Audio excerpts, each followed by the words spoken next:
Live? Yes. Believe I'm live. I hope I'm live. I don't know. We'll see.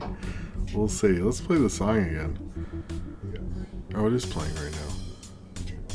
Well, let's start it over. Just because I can do that, I guess. Oh, there we go. I can hear me. Oh, I'm sure you're hearing me twice, and that's annoying. Okay, anyway. Let me post the tweet and the skeet. We're committed to the skeet thing, I guess now. Okay, getting rid of those. Moving you guys over. Okay, hello, hello. Super Dusky, Cornbread, Taco Master, K Master, John Boy Swaggy, Sukio, I guess, Cornbread, William Elman, Austin. I think I saw Sid Ram earlier. Nathaniel Foga, what is up? And yes, hello, welcome to Movie Crap Live. I will go over hot ones. I'm lost. Hello, pup. I'm lost that people are confused about it. I didn't know there's this confusion. It is not what people think it is, and I'll clear that up later. I'm surprised, that's all. I'm not upset, but I'm just confused. Anyway, hello, Chad Talks More Movies. Ace the Windrider, how is it going? Who does the drawings for the break? You got to give it a go to the link. Go to the description, check out his links. I think I said Chan Talks More Movies, Zodberg, and Bloxy Oxenwinkle. Let's switch over. You did the first super chat. Just hello, hot in the kitchen, whatever I said. However I say it. Anyway.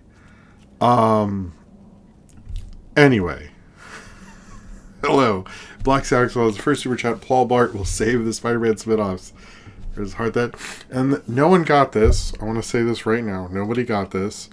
I thought I don't know. Anyway, in the energy drink clue was a brain pop. Wait, can you see it? Sorry, I need my brain pop. I try to get weird ones now and again. And I hope it's good because I need energy because crazy day, crazy week. So I hope this works. It's Mojito Madness. This doesn't have fucking alcohol in it, does it? I don't want to get drunk. I have another one in there, so if I don't think it is. Caffeine, magnesium. Okay, doesn't say like. Hello, Elvis. This is something like, say, THC or alcohol or anything like that. All right, Black Sea Axel. You know what? I think if Paul Blart was there, we'd still be getting Spider-Man spinoffs. Cheers to you.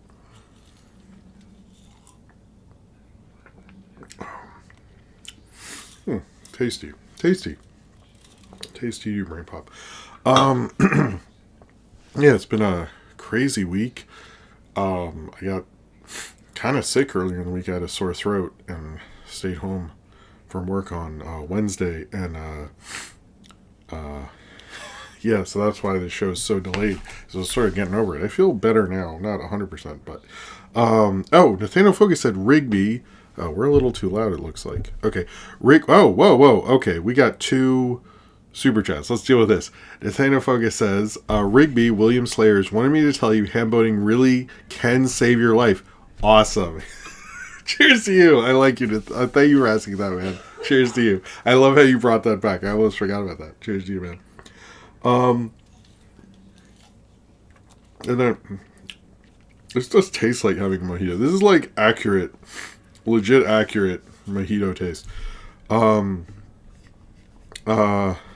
Okay, and William Elman, a very generous super chat, and thank you for being back here. I know you've been working hard, and you said, and thank you for this. Said, I got to see an advanced screening of the new Luco Guadagnino film Queer. It's very similar to a Suspiria remake, where it'll be very divisive, even in the art house crowd. That's interesting. I'm curious about that.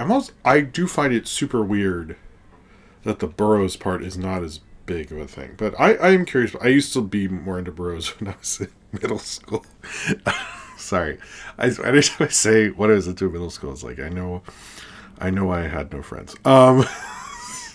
Middle school was like, I can't figure it out. And when I was older, I was like, I can It's pretty obvious, kid. When people are into No Doubt and you're reading Naked Lunch, I think it's not a hard thing to figure out. But I am curious about Queer. I don't think I've ever read Queer, and I read a lot of his stuff. So, cheers to you, William Almond. Thank you very much.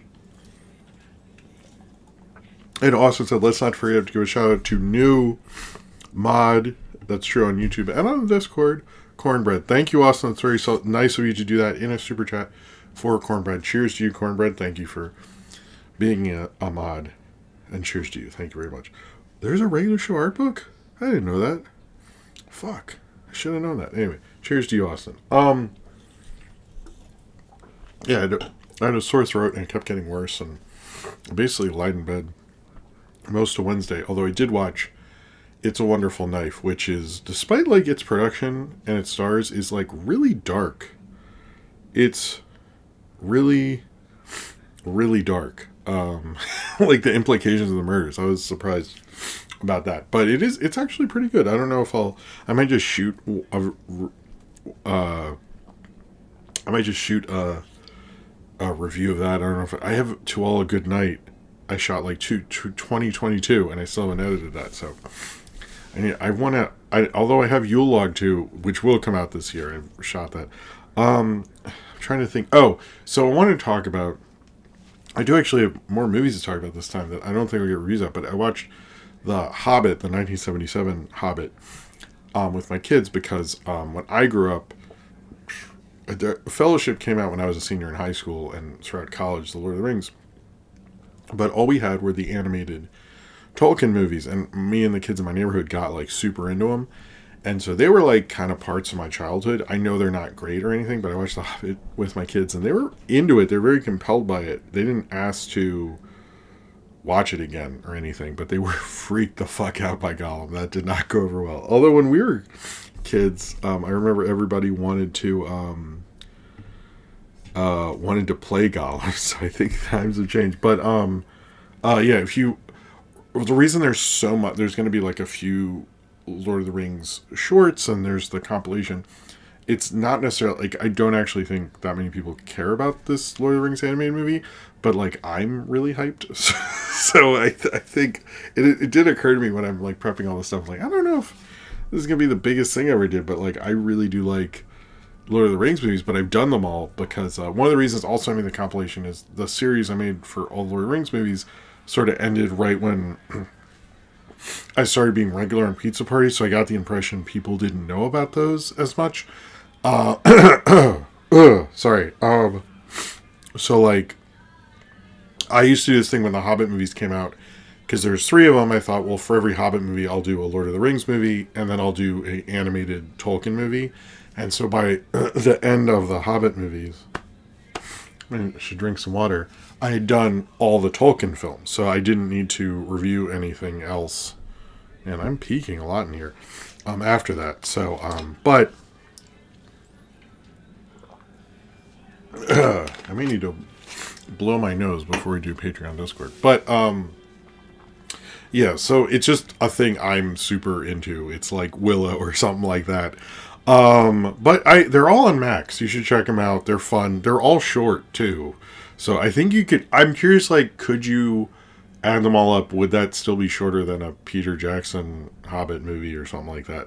I mean, you know, but I think I said in The Return of the King, it was the worst Tolkien movie. I take that back. I think The Last Hobbit is the worst Tolkien movie. I'm pretty sure. Anyway, because I'm going to have a short going over all the production history of those 3, which I thought would be fun. Which I researched from the anyway, whatever.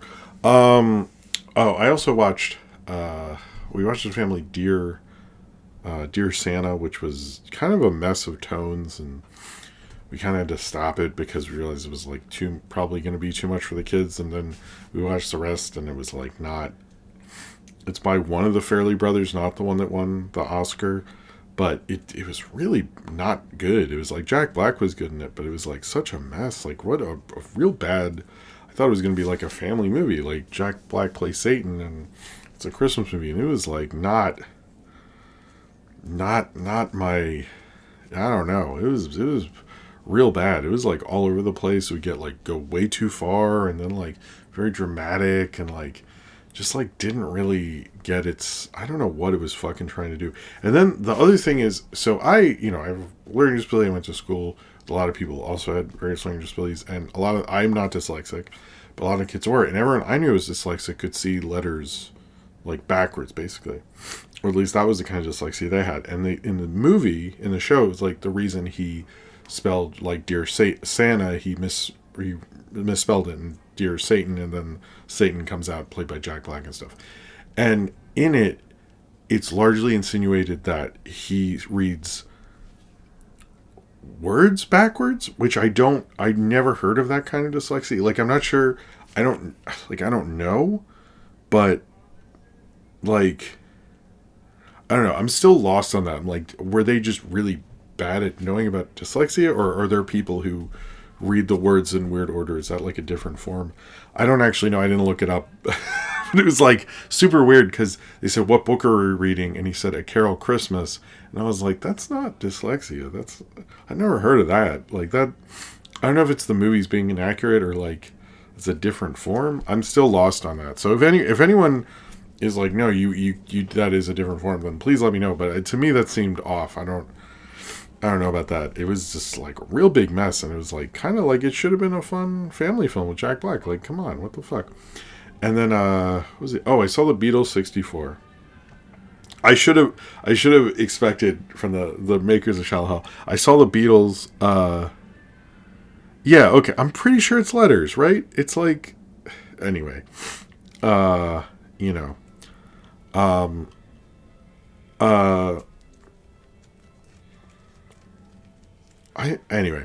I saw the Beatles documentary, and I will say it's actually really good. I've seen like so many Beatles documentaries throughout my life. But there's two things I wanted to bring up, and then I actually have a Lethal Weapon reboot idea that I'll talk about after this, that I've been like, I know this is not relevant, Lethal Weapon or whatever, but it is, you'll see. It's produced by Scorsese, and there's a part in every Beatles doc where they go, a boomer person goes like, there really wasn't music for me until the Beatles. And then they'll usually play like Fabian, because I don't know if you know who Fabian is, but he sucks. Basically, he's like a 50s singer post Elvis going to the army. He's awful. Like most people do that.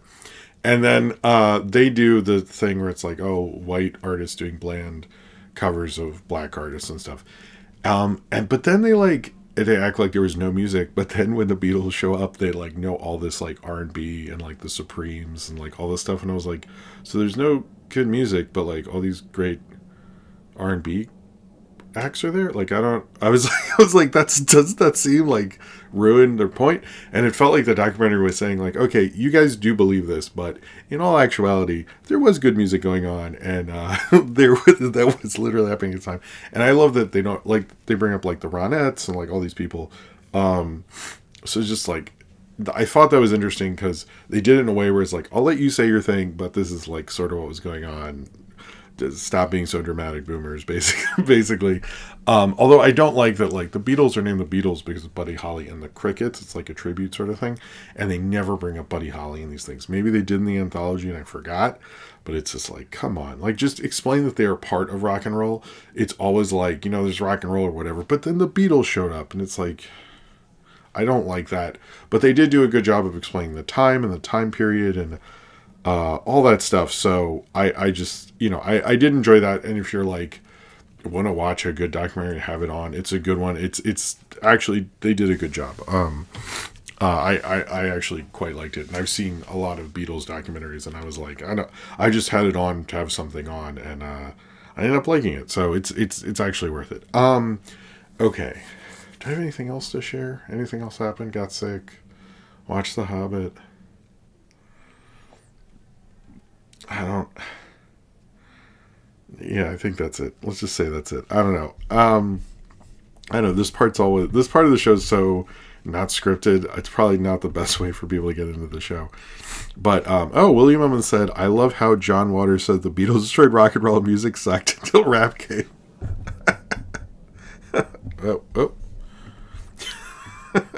I have heard him say he's not a Beatles fan. He's not a Beatles fan at all. I love that. That's true. I kind of like his. Well, I understand why he thinks that, because it's not like his kind of music. I hope the audio isn't peaking too much. In my OBS, it's acting like this. Anyway, cheers to you, William Elman. Okay, before I take my idea for a Lethal Weapon thing, this is the second show of December. There will be a show next week, and that'll be the last one of the year. So I feel like Wednesday or Thursday, but who fucking knows? So if you can make that one, I don't think there'll be another one till 2025, or in 2 weeks. So if you want to show up, just be warned. I think if I'm getting the vibes, it'll probably be Thursday, but keep watch of my social media. Oh man, I didn't get to post that this was on TikTok and stuff. Damn it. Oh well. All right. That would have been nice. Can't do it all the time. All right. So my Lethal Weapon idea. This will be quick. Don't worry. If you didn't know, I am a fan of them. I mean, if you remember Deadly Assault by Knockforce, that was when I was really into Lethal Weapon 1 and 2. Not so much into 3 or 4, but 1 and 2 are cool. But here's my idea. So if you know, at the end of Lethal Weapon 2, they kill this South African, like, pro-apartheid guy. And, you know, he's like, diplomatic immunity. And then Danny Glover shoots him and he goes, "It's been revoked," which is awesome. But, you know, it's like, this is 5 or whatever. Danny Glover's there. Mel Gibson's back. All that stuff. And then they find out that the son of this guy is basically Elon Musk. And in this Lethal Weapon, there's like a murder that's tied to him, and they have to investigate like an Elon Musk type character he can be a Lego sequel because it's connected to Lethal Weapon 2. And he has animosity towards them because they killed his dad, and who was super racist and stuff. And he's going to act like he's not, and he's different, and just like Elon Musk. And then, but I was also like, maybe they'll have like a younger person. But I was like, there's only one way you can have Mel Gibson back. And that's if, like, 1, he's converted to Judaism. And 2, he's super woke. Like, he's always using they, them. And like, Danny Glover's like, oh my God, please don't do this. And he's like always correcting people. And not in like, I don't want it to be in a dumb Matt Walsh joke way. I want him, like, at some point, Mel Gibson was a good actor. I think he's erased a lot of that goodwill, but like, I want him to be fully committed to being a woke bae and being Jewish and stuff, and like, he will just be like utterly obnoxious, but I want him to be completely into this while dealing with Elon Musk, who'll be against woke culture, so it'll actually sort of work in with the villain and stuff like that. So that's my idea, is that they should bring it back and make it a Lego sequel with connected from Lethal Weapon 2 to Elon Musk. And I know, and this isn't a joke, one of the reasons I like 2 is because Shane Black, who wrote Lethal Weapon 1 and 2, I think people forget that sometimes, but he stopped working on them after 2, and you could even erase 3 and 4 if you want to. Rene Russo can still be there, that I don't care, and Pesci and all that stuff, but no more 3 and 4. You can do that too. I would prefer that, to be honest. That is like actually a thing. Like, most people are like, no, I like all of them. No, fuck that. It's 1 and 2, 3 and 4 suck. Everybody knows 3. Like, 3 is like okay, 4 stinks. Like, just do like the Halloween or any of the other ones. Like, just erase that shit. Anyway, I am actually a fan of 1 and 2. I've never done reviews, and I probably should do 1 and 2. And then I don't like 3 and 4. It's just, you know, I'm not a big Shane Black guy, but he definitely knew those characters better than anyone else. Anyway, all right, sorry. I don't know why I wanted to get that out. I think I thought it was funnier in my head. But anyway, all right. Let's just get into it. I'm sorry.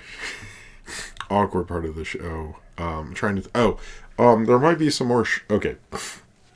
Video stuff. There might be some more shorts coming out, so some throwbacks will be put. Really? Lethal Weapon 3? I've noticed a lot of people like that one. I'm just like not into it. I don't know. Sorry. What was I going to say? So, video wise, there might be some more shorts coming out where They're usually your throwbacks, so throwbacks will be like pushed around and stuff like that because of that. But we'll see. That may or may not happen. The throwbacks this week was Song of the Sea, which I reposted because it's been about 10 years since it was released in America. And 10 years ago is when Tom Moore actually reposted my review. So I thought that was kind of a cool memory to look back on. It was the first, I think, Cartoon Saloon I reviewed. And then this weekend will be throwbacks for the Battle of the Five Armies, a movie I don't like. Watch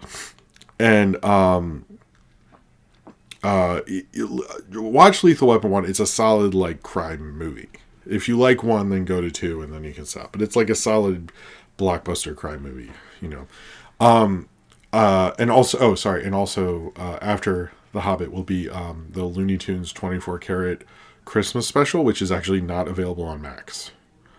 I don't know if you can see it, but I'm throwing back to it anyway, because I'm stupid. And also, if you check out the video I did with Sophie reviewing Wicked, Part 1, the Family Guy short is out, the Hobbit compilation, and I'm hoping at some point Moana 2 will be the next review. It's just been a little crazy, and, you know, some days I just don't have the energy. I need to really make progress on that, and then Yule Log 2 will come out soon as well, I hope. Diplomatic immunity part is awesome. Okay. All right, hold on. I want to blow my nose, but not on camera. So just give me a second, and then we'll do all the things. Hold on.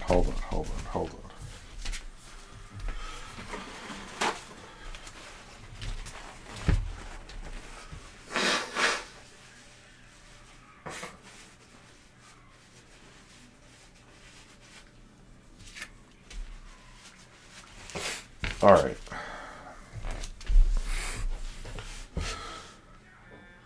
I mean, Deadly Assault is actually the most canon of all Lethal Weapon reboots. All right.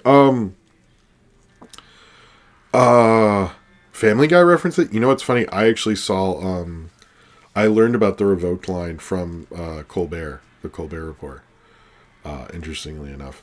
Sorry if you had to hear me. I should have muted it. Apologies if you heard me blow my nose.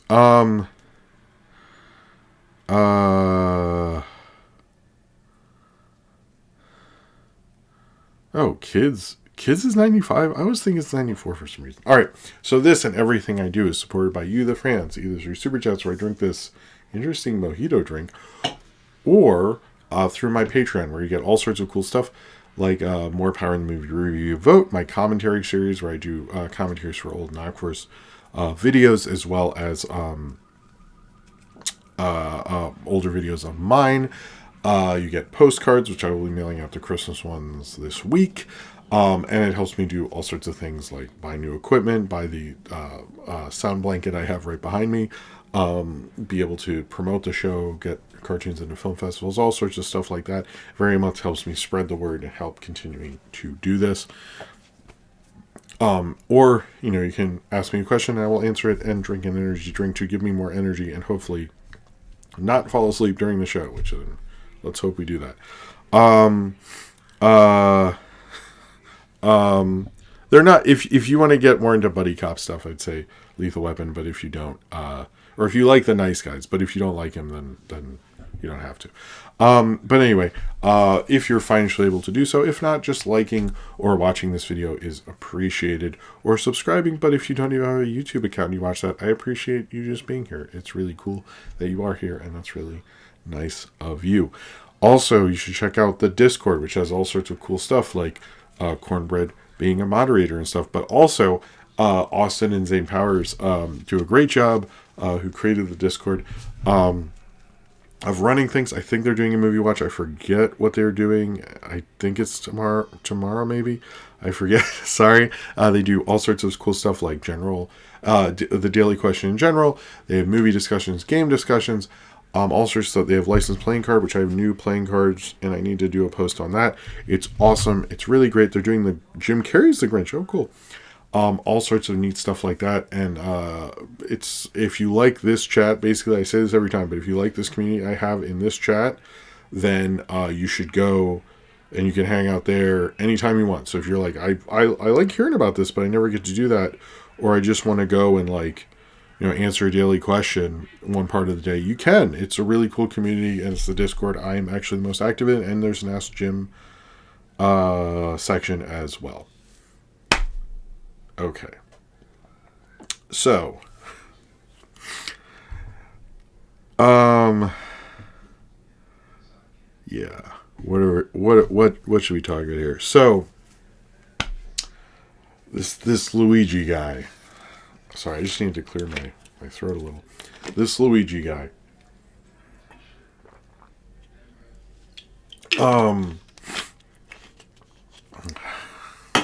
This Luigi sniper is actually from my hometown of Towson, Maryland. He went to Gilman, which is like a big prestigious private school there. I can say it's like kind of one of the topper ones, I think, in most people's mind. But it is crazy. He's from my hometown. I saw a lot of people from Baltimore like laughing about it, and also John. Divine's buried in Towson, actually. So I've heard people say, well, John Waters from Baltimore. He's from here. I've heard that debated, but either way, Divine's buried in Towson. So I think we can just claim Towson for the Dreamlanders in there.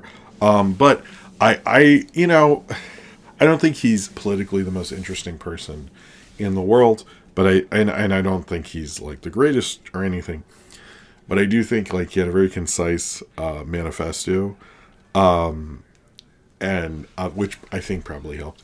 And I don't know, I don't disagree necessarily with his retribution with the going against rich people and stuff like that, and what he's brought up with everyone. I think it's I don't think anyone disagrees, and he's hearing Peter Thiel kind of nervously try to talk about it tonight a few hours ago was very entertaining. I do think it arose with people, but it's Ben Shapiro's fans are getting clash consciousness in the comments for him. That is one thing I do find interesting. Oh, Ryan Wilcherson's here. Hi, Ryan. I do think the Joe Rogans and the conservative stuff, I think they're going to I think this is more of a sign that we saw with conservative media, where they were trying to say they are the rebels, they are the free thinkers, they are not the establishment. And although that has not been true, especially of Joe Rogan specifically, he is the establishment in terms of his views and stuff. But I think it's very hard to argue that when you're against the Luigi sniper guy. And I think that I think they showed their hand a little too close. It's also like, I don't know.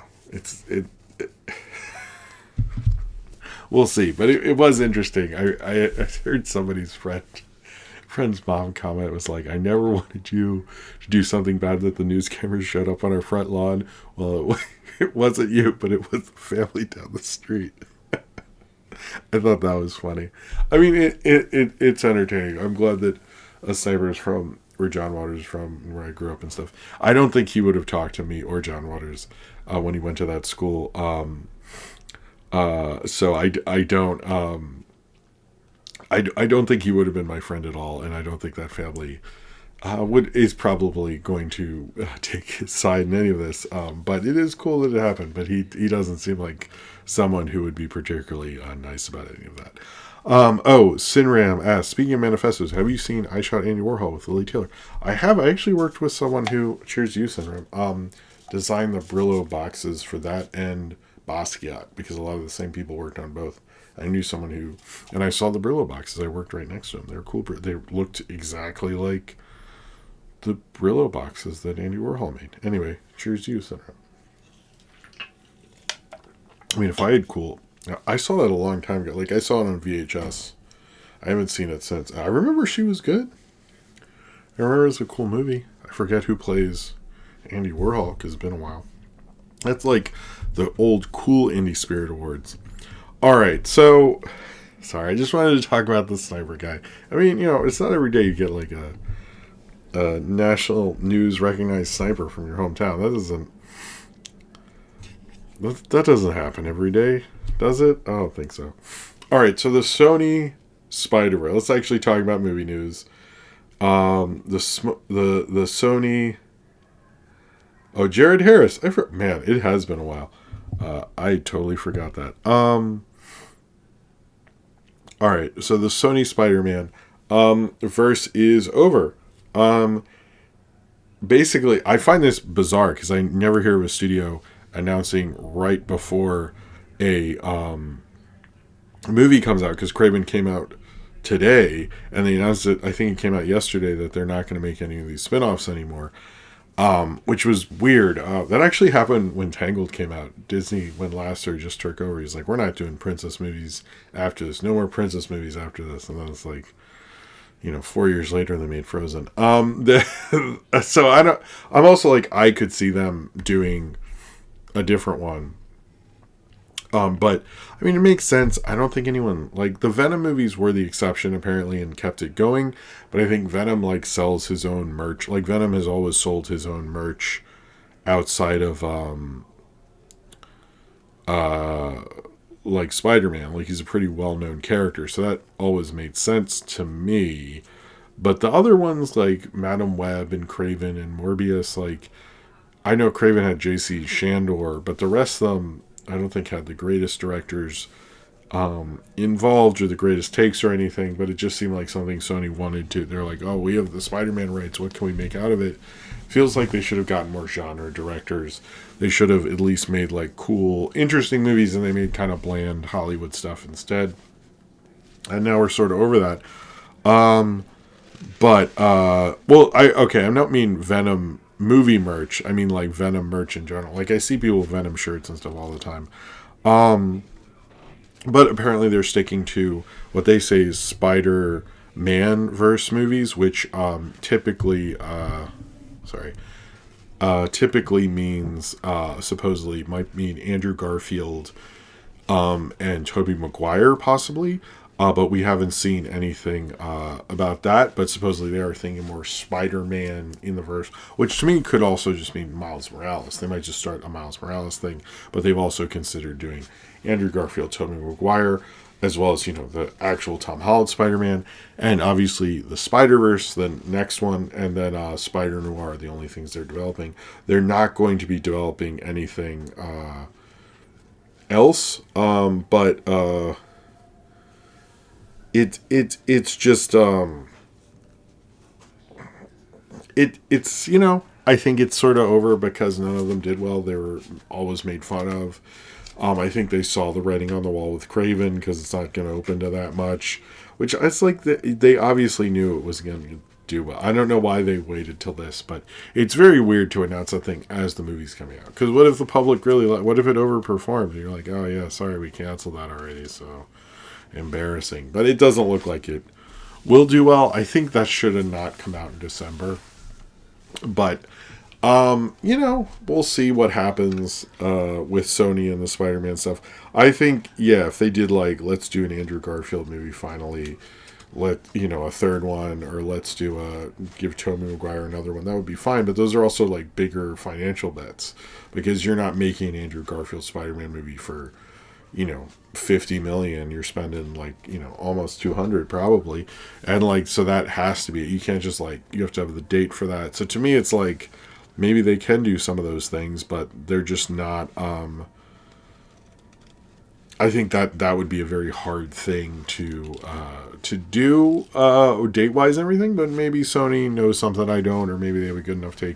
But William Ullman said John Waters should make another short film about the assassination in 48 hours, like the Lost JFK Pig one. I've seen the JFK one because I did the early short review. I saw his early shorts and I did a review of it forever ago. But I saw his JFK assassination. It was pretty cool. But cheers to you, William Ullman. So I don't do the Patreon questions this early, but it's sort of relevant to this. So hold on. Nathaniel Foga asked me this, and when I was thinking about this, I thought it was relevant. He asked me, what Spider-Man villain would you want to see a movie about? And I actually thought about how would you do it? And so this is a good question, Nathaniel Foga. Thank you. what I think, if I was going to make a Spider-Man spin-off movie, I would say actually like do Doc Ock, but do it as like a prestige movie, basically. And so it's like, you know, you get a Paul Thomas Anderson, you get an Aaron, you get somebody weird, and it shows his like descent into madness and becoming this villain and becoming someone he hates and stuff like that. I actually think that could work. That's the only one I can think of, really. But it's not really a lot of other villains I see that as much. But that one I do. Anyway, thank you for that, Nathaniel Foger. All right. I mean, I think we're all happy that it's over. I don't know if I'm going to see Kraven because I am super hyped for the Lord of the Rings animated. So we'll see.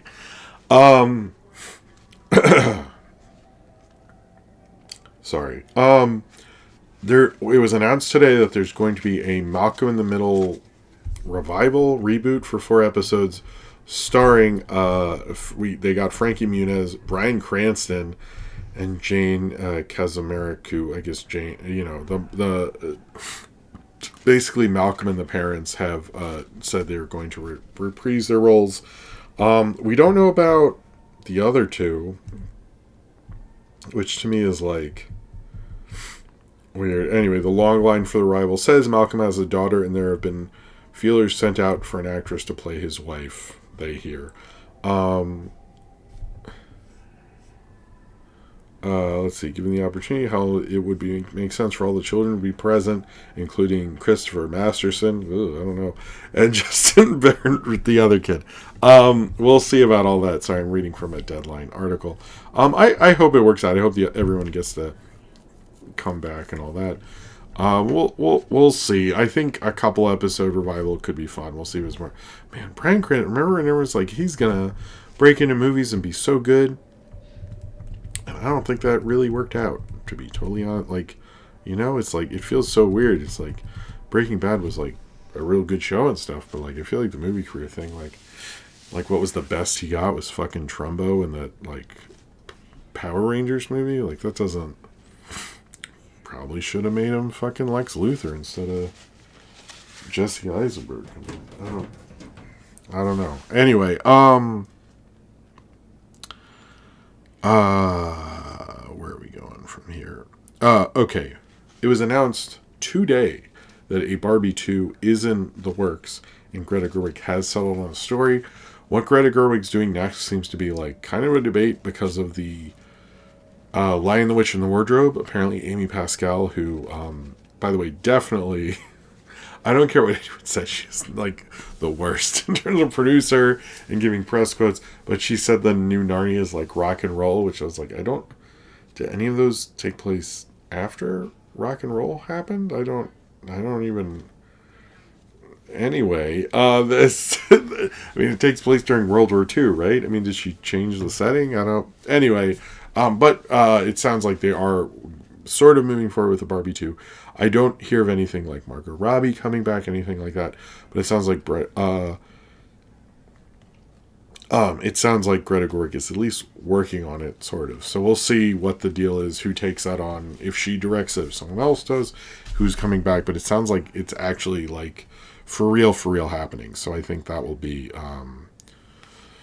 We'll see. I was kind of surprised by that because at first they're like, it's kind of a moment. You can't really do that again. And I was like, yeah, you know, I don't think you could. And then they're like, actually, we can do it again. Let's do it again. Maybe I've heard there's kind of some trepidation on that she shouldn't have signed on to Narnia. I think the Narnia thing made sense, you know, as the director of Little Women when she signed that deal, not as the director of Barbie. But so I wanted to clear up this Hot Ones thing because I've gotten this isn't just isolated to the chat I saw before. I'm not judging anyone, but I saw it on Blue Sky. I heard someone say it at work. Like, and I'm super lost on why people think that, and I want to clear up the Hot Ones AI thing, because basically, no, Hot Ones is not over. It is not going to be run by AI or anything. It's sort of like I think everyone skimmed the article. I'm lost on how everyone's confused, but here's what's really going on. Okay, so BuzzFeed is still around, believe it or not. And they own Hot Ones.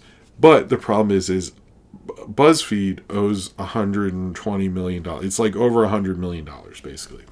And so to get that debt down, they sold First We Feast, basically. They sold it off to a group of investors, which includes the Hot Ones people, Brett and Link's Mythical Morning production companies, one of them, everything like that. So they sold it off, basically, to an investor group. The First We Feast people own more of it now, and they plan on still doing Hot Ones and expanding it to like events and like all sorts of other stuff that they couldn't do with BuzzFeed before, and like continue doing the show and stuff like that. BuzzFeed, not Hot Ones, has said that they're going to just reduce their debt, and then their plan is to make AI kind of content run BuzzFeed for their forward, like AI ChatGPT stuff will run BuzzFeed. First We Feast and Hot Ones has never said that. That is never something they have said they're going to do, to my understanding, or at least in this deal. So AI is going to take over BuzzFeed, which I don't think any of you guys fucking care about. Like, does anyone care about what happens with BuzzFeed at this point? Probably not. But Hot Ones is actually very safe. It's actually probably in a better position than it was while it was owned by BuzzFeed, in my mind. So there should be no confusion about this at all anymore. Basically, Hot Ones is fine. Don't worry about Hot Ones. Basically, I'm a little lost on why people are confused.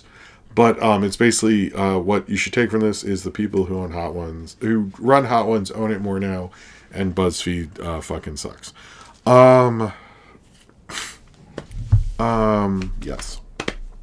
So, sorry I'm drinking water. I don't know, probably the sore throat thing and stuff. I think I'll be okay. So he says.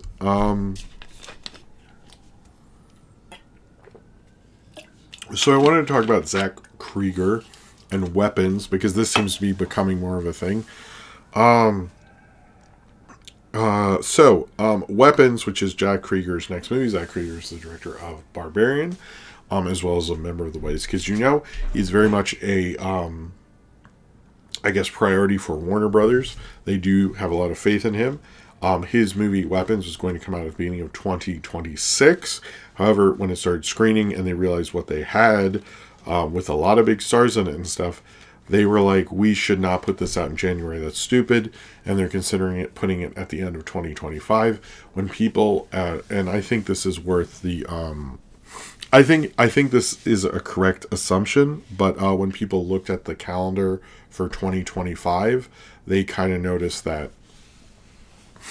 the only thing everyone felt could move to January was Mortal Kombat 2, which comes out on October 25th, 2025, or late October, I believe. And so everyone's speculating that those two would swap release dates. I think that makes sense to me, basically. Because I don't see a lot of anticipation for Mortal Kombat 2, but I do think Weapons has a lot of hype behind it. And if they do actually think it's good, I think that would make a lot of sense. As well as, this is not biggest news, but I noticed Zach Krieger still does, like, reunion Whitest Kids You Know stuff. Like, even this past week, he's working on, like, the 10 best, had sort of, like, the 10 best Whitest Kids You Know stuff, so I really gotta think, I think that's cool. Like, he's becoming this big director, and he still, like, wants to hang out with his buds and do live streams with the Whitest Kids You Know. I gotta give him credit for that. So I think that's actually cool. I saw it the other day on YouTube. I was like, oh, he's still, wow, okay. Like, most people, like, you know, it's like, you don't hear about Jordan Peele hanging out with Keegan-Michael Key. You don't hear, you know, you usually see people move on from certain things. It sounds like he's still friend. Maybe after that guy died, it seems like they've reunited a little more often. So I think that's cool. I mean, you know, it probably means more to me because, you know, they're at my school and stuff. But I was like, you know what, good for them. I like that he is cool about that and hasn't,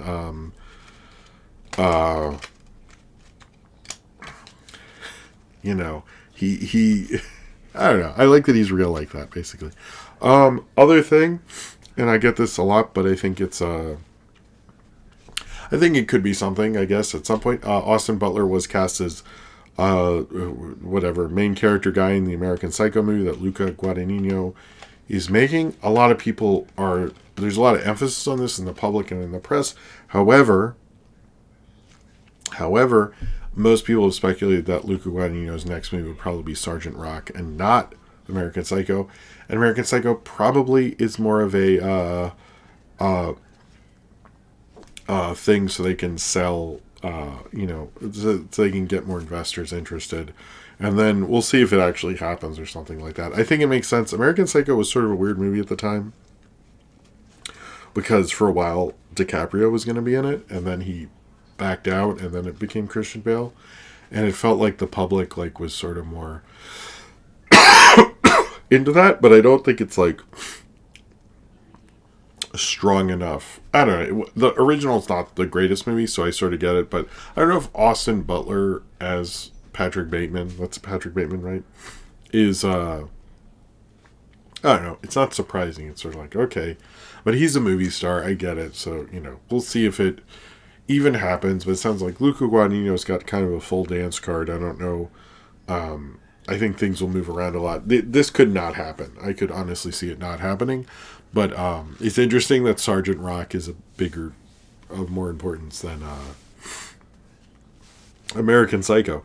I'm the main butler character in American Psycho, but I'm from Canada. I'm the main butler character in America. I'm the main butler character guy in American Psycho, but I'm from Canada. Cheers to you, Austin. I'm confused, but thank you.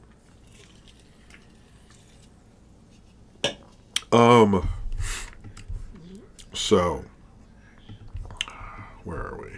Oh, hello, Panavision. So Sesame Street. This came out today. It sounds like Sesame Street is now going to try to find a new deal for new episodes, because Warner Bros. Discovery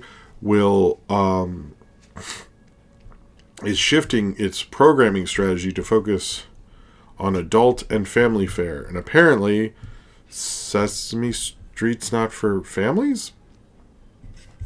Oh, you said I was cast in American. I'm awesome. Okay, I got there. So yeah, apparently David Zaslav, in his smartest move ever, I guess, has decided to not renew his deal.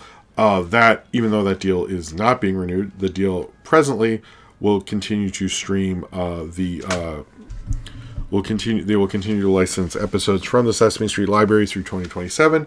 In addition, the current season of Sesame Street will still be available on Max beginning next month, with season 55. Apparently, I don't understand, you're going away from families, but you're getting rid of Sesame Street. Why would you? That doesn't make any sense. Anyway, they have had the deal with HBO and Sesame Street has been working together since 2016, which before this was obviously not. I think it was when it was on HBO Go or whatever the fuck it was then, and then it in 2019 it eventually moved to Max. I think here's the thing about this is everyone's oh, he has no soul and all this stuff. I never thought David Zaslav has a soul. That's not. Y'all know how I feel about David Zaslav. He fucking sucks. But here's the thing. If I'm Sesame Street, this is a better deal for them. Because I honestly think this will end up on Disney Plus. If I was Disney, I would go after this like crazy. I don't think it would work on Paramount Plus as well. I don't think it would work on... I really don't want Prime to have fucking Sesame Street. I don't think Peacock would work as well. I think, honestly, because Disney has a lot of preschooling programming, this would elevate them to a next level degree. As well as, I think they could argue, well, Max is not using most of our library. But if Disney Plus did, they could have, or in their Christmas section, they could have a Christmas Eve on Sesame Street and all of the other Christmas specials. I like Christmas Eve on Sesame Street. I think is really great. And they could have a connection to the Muppets because the Muppets are already there. We could get a nice transfer of Muppet Family Christmas finally. I honestly think the best case scenario is Disney, and I think that could work out. But Oh, you're seeing Ryan. I want to listen. Hold on, I'll read Ryan's. I know this is a super chat or nothing, but Ryan, if anything, I want to hear Ryan's opinion on this. Said, I'm seeing people suggest Apple TV Plus because they have a large library of children's content, and Sesame Workshop has made shows for them before, like Helpsters and the Ghost Rider reboot. Not to mention they have Frog Rock. Okay, I agree with that, man.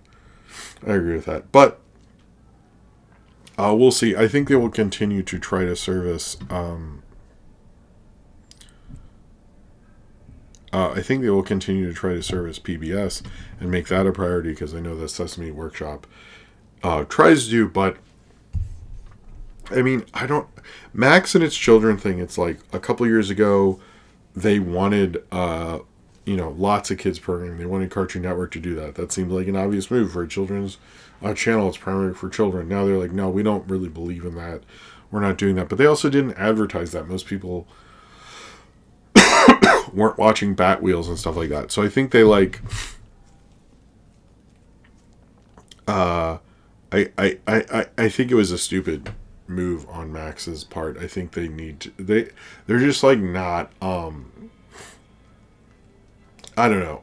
To me, it's like Max is like such a mess, and a lot of these corporations change their priorities so much.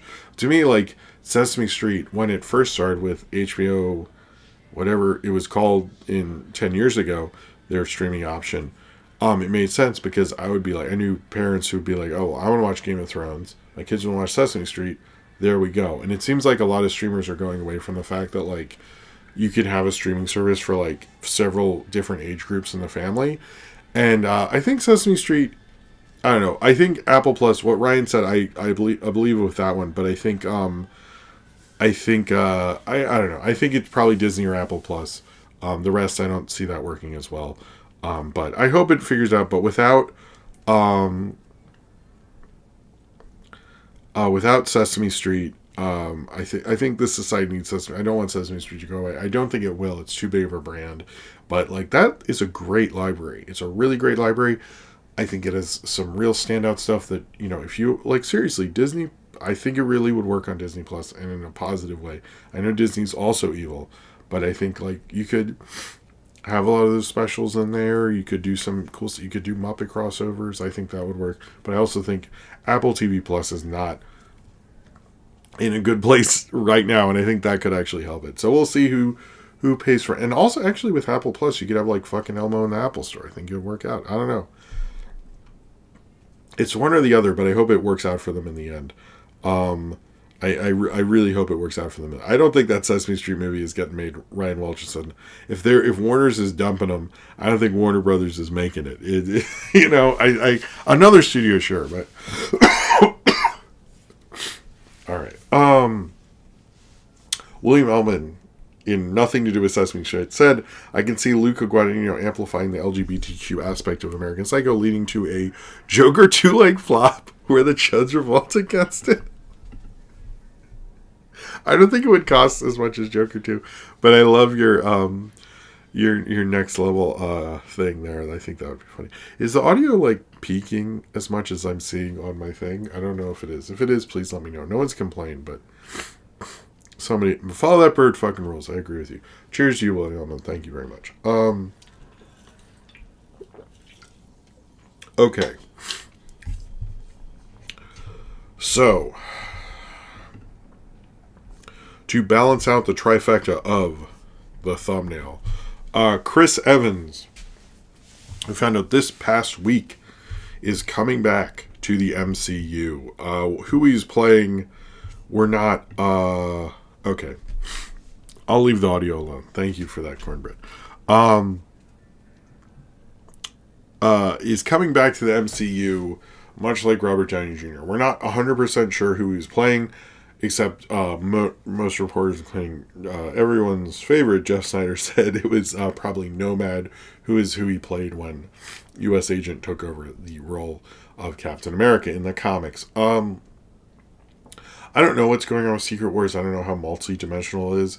It's also kind of anticlimactic since the last MCU movie everybody saw, Chris Evans was in as Johnny Storm. So I'm like, him playing a different role that's not Captain America in an MCU movie is a little like, oh, I mean, yeah, cool, good for you. Neato.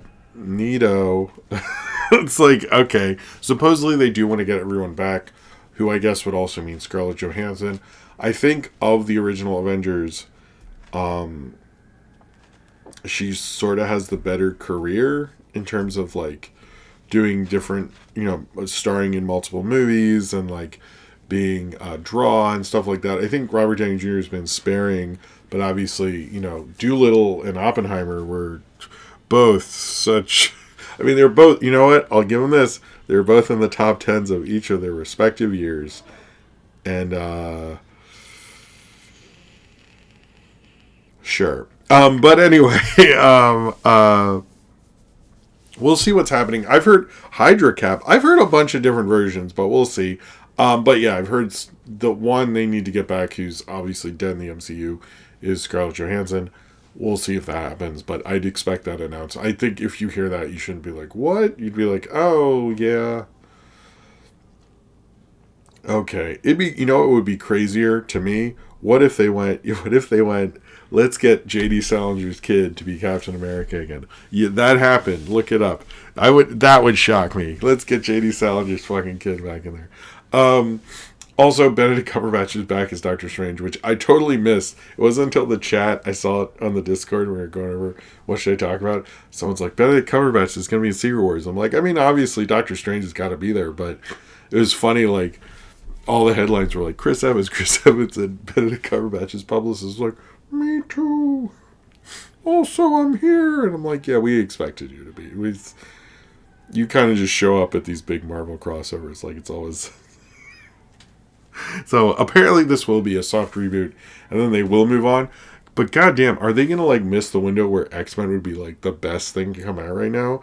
Is X-Men 97 gonna just get, all the all the momentum? It's just like, what the fuck, Jesus. I guess this will be the are we seeing Haley Atwell, or is she just showing up in? I didn't hear Haley Atwell Sinram, so I don't know. But if you say so, I will take your word for it. I like to have an article or something. I'm not trying to discredit you. I just hadn't heard that. But DC news. We have actually a good portion of DC news. So last week I talked about the rumor was Mike Flanagan would be working on Clayface. This week it's been confirmed that he is going to be writing Clayface. Actually, he is not confirmed to be directing. It's a little weird to have a movie greenlit without a director. That's a little, that's not something that's really done on Hollywood.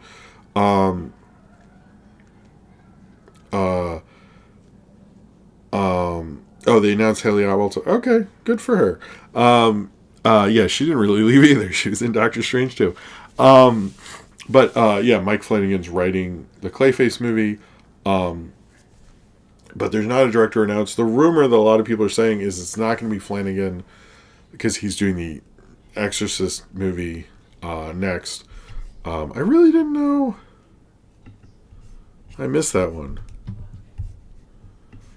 Okay. Sorry about that, guys. I really didn't. Oh, 1 p.m. Wow. It was a crazy day. I missed that completely. Okay. Sorry about that. Well, good for her,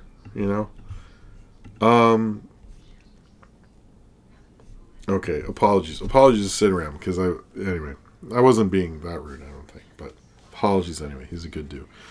So anyway, most people don't think it's going to be Mike Flanagan who's directing the Clayface movie because he's doing an Exorcist movie, the sequel to Believer. However, some have suggested he could finish the Exorcist movie at the beginning of 2025 and then move on to Clayface. However, most people actually think that James Gunn's follow-up to Superman will actually be Clayface, written by Mike Flanagan. And there has been speculation that what we could see from the DC movies is much like the Snyder stuff, or even more so, is that we will see James Gunn creatively involved in almost all of this shit, which I think is a stupid-ass move. He's not Taylor Sheridan or Law and Order guy or whatever. He, what is his name? Dick Wolf, yeah. that seems to be what it is. But there is a strong rumor that he wants to do a smaller budget movie after Superman, and that Clayface would be it and be written by Mike Flanagan. A Mike Flanagan James Gunn movie does sound cool, but I also am like confused what's going on, and that like you could greenlight it without a director, and a lot of people, because the last movie made without a director, that was greenlight without a director in Hollywood, was the Superman movie that James Gunn's directing. That's why people think that. So I understand why they think that. I could see someone else doing it. Like I think I thought Ty West, actually. I haven't heard. Have we gotten any? I don't know what he's doing next, but maybe that was announced, or maybe I even said it and I forgot. Or you could get somebody older, weirder, or something like that. But it is a little weird that they announce this. However, we are also hearing that a lot of project, because you know how they were announcing like a ton of shit at the beginning of the DCU thing, and now they're like sort of, you don't hear as much. Supposedly the rumor is that DCU cut a bunch of things, and a lot of people are speculating about there was going to be a Waller spinoff. I forgot about that. A Booster Gold one, which I think people, it seems to me people wanted. The Dino League, Teen Titans, all of those were mentioned as possibly being cut, but they haven't been officially announced yet. The other thing is the Batman thing. There's all this speculation about Batman and what's going on with Brave and the Bold, and if Batman from the Matt Reeves Batman is going to come over to the DCU, and that seems to be like not. It sounds like, because James Gunn has said in interviews he is more open to it, and no one's really sure what Matt Reeves and James Gunn's relationship is. That's not leaked right now, although most people kind of don't think they like each other. But that's just speculation. But right now it sounds like, to me, honestly, what is going on right now is they are kind of like, I think they like threw a bunch of shit on the wall and saw what stuck, and saw like what creative people they could get for certain things, and probably like brought it back in. I just think it was a dumbass move to announce it as much as everything got out. And there has been a lot of pushback on James Gunn and how open he is on social media, which I agree, because the Batman thing he shot down 2 years ago. And then he's like, actually, I changed my mind and I was trying to do that. So I think, you know, it's one thing, like, I think I did a stream a couple, like a year or two ago, and I announced, like, all these cool things I was going to do, and a bunch of them never happened. But I'm like a person who makes all my stuff by myself. So that's, you know, maybe that was embarrassing, but you move on. But he's James Gunn. He's a studio head. And I kind of think he should, I agree with everyone, like, he should rein it in, because it's, like, hard to talk about this stuff, because unless you're up on everything, you'll be like, but didn't he say no? I'm like, well, he did, you know, last year, but now he pulled that back. It's like, I do think it's like, because even like people are like, the trailer for Superman is punk rock, and I'm assuming it has like probably a punkish song, possibly, because the trailer is going to be next week. There's a fan event on Monday, and most people think it'll come out on Wednesday. Sorry. So I think I just think he should just like shut up. Like, it's like he should stop tweeting as much. And it's also like what got him into trouble. So I think that's also probably why there's a lot of people going like, maybe you shouldn't talk about this, because you kind of got canceled before because of this. So I'm curious where this goes, and I don't know. It is cool he launched it with Creature Commandos to a degree, but I expect we will hear about more of these stepping off. There's even a lot of talk of what's happening to Andy Muschietti, because he was going to do Batman Brave and the Bold, but if Batman Brave and the Bold is over, what happens to him? Is he doing Clayface? What's going on? To me, it's like, it's also like, the problem with all these cinematic universes that have started since the MCU is like, the MCU is very smart about, like, they didn't fully announce publicly. There had been rumors and talk of conventions, but they didn't really do the big announcement till post Iron Man.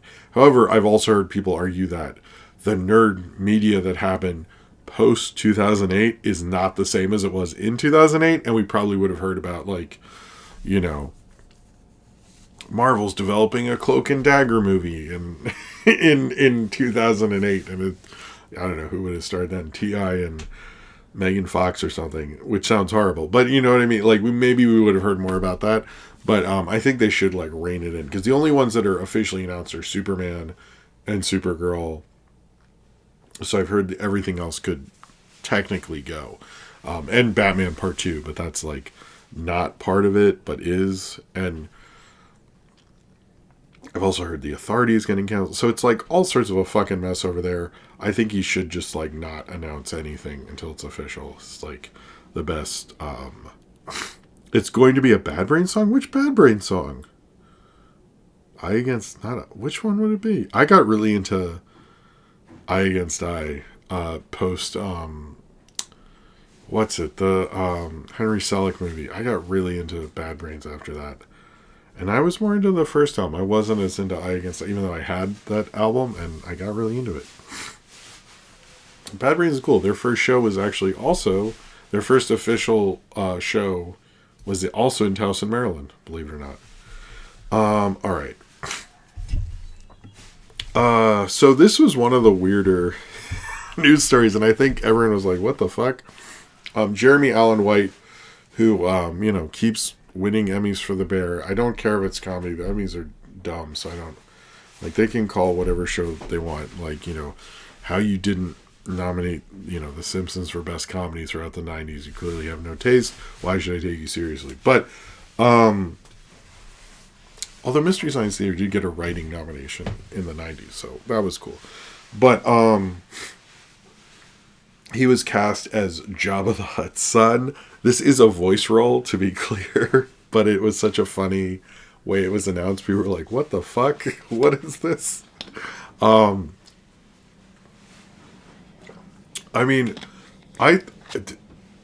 he's like a Hutt. They don't speak no English or nothing. They speak all like, ooh, da, be, da, stuff. Like, is that Hutt or Huttonese or something? What does Jabba speak? Just like Jabba stuff? I don't know, but anyway, it was funny, but it's basically he's doing a voice role. They just, like, whoever announced it, whoever wrote those headlines didn't write it right, because everyone was just laughing at this whole thing, but he is playing Jabba's son in Mandalorian and Grogu. Okay, so I keep getting requests for this, and I'll just mention it.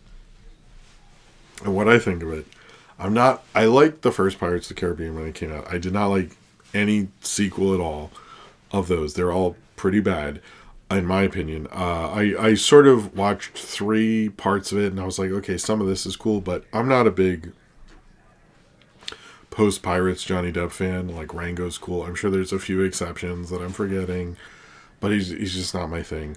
But supposedly they are developing 2 pirate scripts, one if Johnny Depp comes back, one if he doesn't. My thing with this is I do not see Disney doing this in a million fucking years, because those movies were very expensive. He made like 30 to 40 million up front, which he's not getting. I don't care if he's returning as Jack Sparrow. He is not getting that money. He's not getting $40 million. He's getting, like, maybe it was 30, but it was like a lot plus back end. He's not even getting 20. So, like, if they can make a low budget Pirates movie, sure. But I just don't. I just find the likelihood of it to be a joke to me. I just don't see it. And I'm also like, to me, Johnny Depp was an interesting actor up until Pirates, and then it's just like he just like fucking went off. Like, he lost everything. Like, he's just like, I know he likes Brando, but like Brando was still interesting, even when he like got, too bloated for his own good, and that's not just a weight joke. But it just, I don't know. Supposedly they're trying to convince him to come back. I don't think Disney would do that. I don't think it's likely, and I don't think like they could make one up to the scale that he was used to either. So it's just like, I don't understand. And Disney really wants to bring the Pirates franchise back. They're always developing a thing with that, but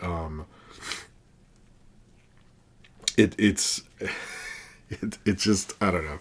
I don't have this.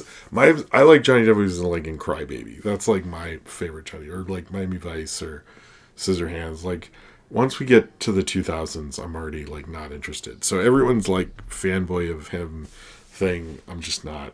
I think he kind of started to suck after. Although he did produce Hugo. We don't talk enough about that one.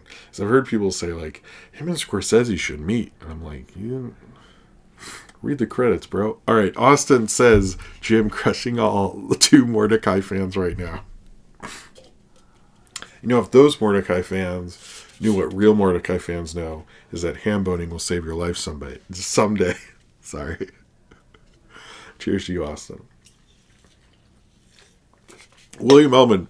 It's interesting. William Elman brings this up. Oh, hold on. Dana Snyder voiced a Hutt in the Lego Star Wars stuff. You know what? Fuck Jeremy Allen White. Dana Snyder is better than Jeremy Allen White every day of the week. Every day of the week. I don't care. Cheers, Dina. Thanafoga. I think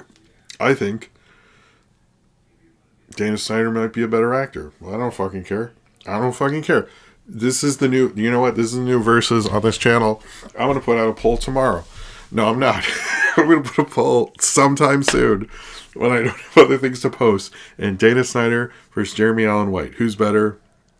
We all know it's Dana Snyder. How many Aqua Teen episodes has Jeremy Allen White been in? 0. I mean, let's be real. Let's be real here. You know, could Dana Snyder be in The Bear? Yes. But could Jeremy Allen White be in Aqua Teen? No, because he never did it. He never did it. Come on. Come on now. Let's be fucking real. You know what? I want people to like come up to him and like taunt him that Dana Snyder's better than. I would love this shit. Let's do it. Let's destroy him, and he just like hates Dana Snyder. And Dana Snyder's like, "Why are you doing this to me?" No, there's no business. It's just that it's been a long week. I mean, it's true. Dana Snyder rules. Like Jeremy, I have no problem with him. But like, who would you much rather play Gene Wilder? Fucking Dana Snyder. Let's be real. Let's be real. Who appeared on Movie Crap Live? I don't think it was Jeremy Allen White. I think it was fucking Dana Snyder. So I'm just saying. Just saying. You know? How many cartoons? You know what? I bet that's why he's in Jabba the Hutt. He's coming for that Dana Snyder shit. But everybody knows Dana Snyder's better. I want this to be our new this fandom thing is taught, any Dana Snyder thing is taught Jeremy Allen White about it. It's gonna be like the I Am a Debris Irish thing that I'm confused about. All right. Okay.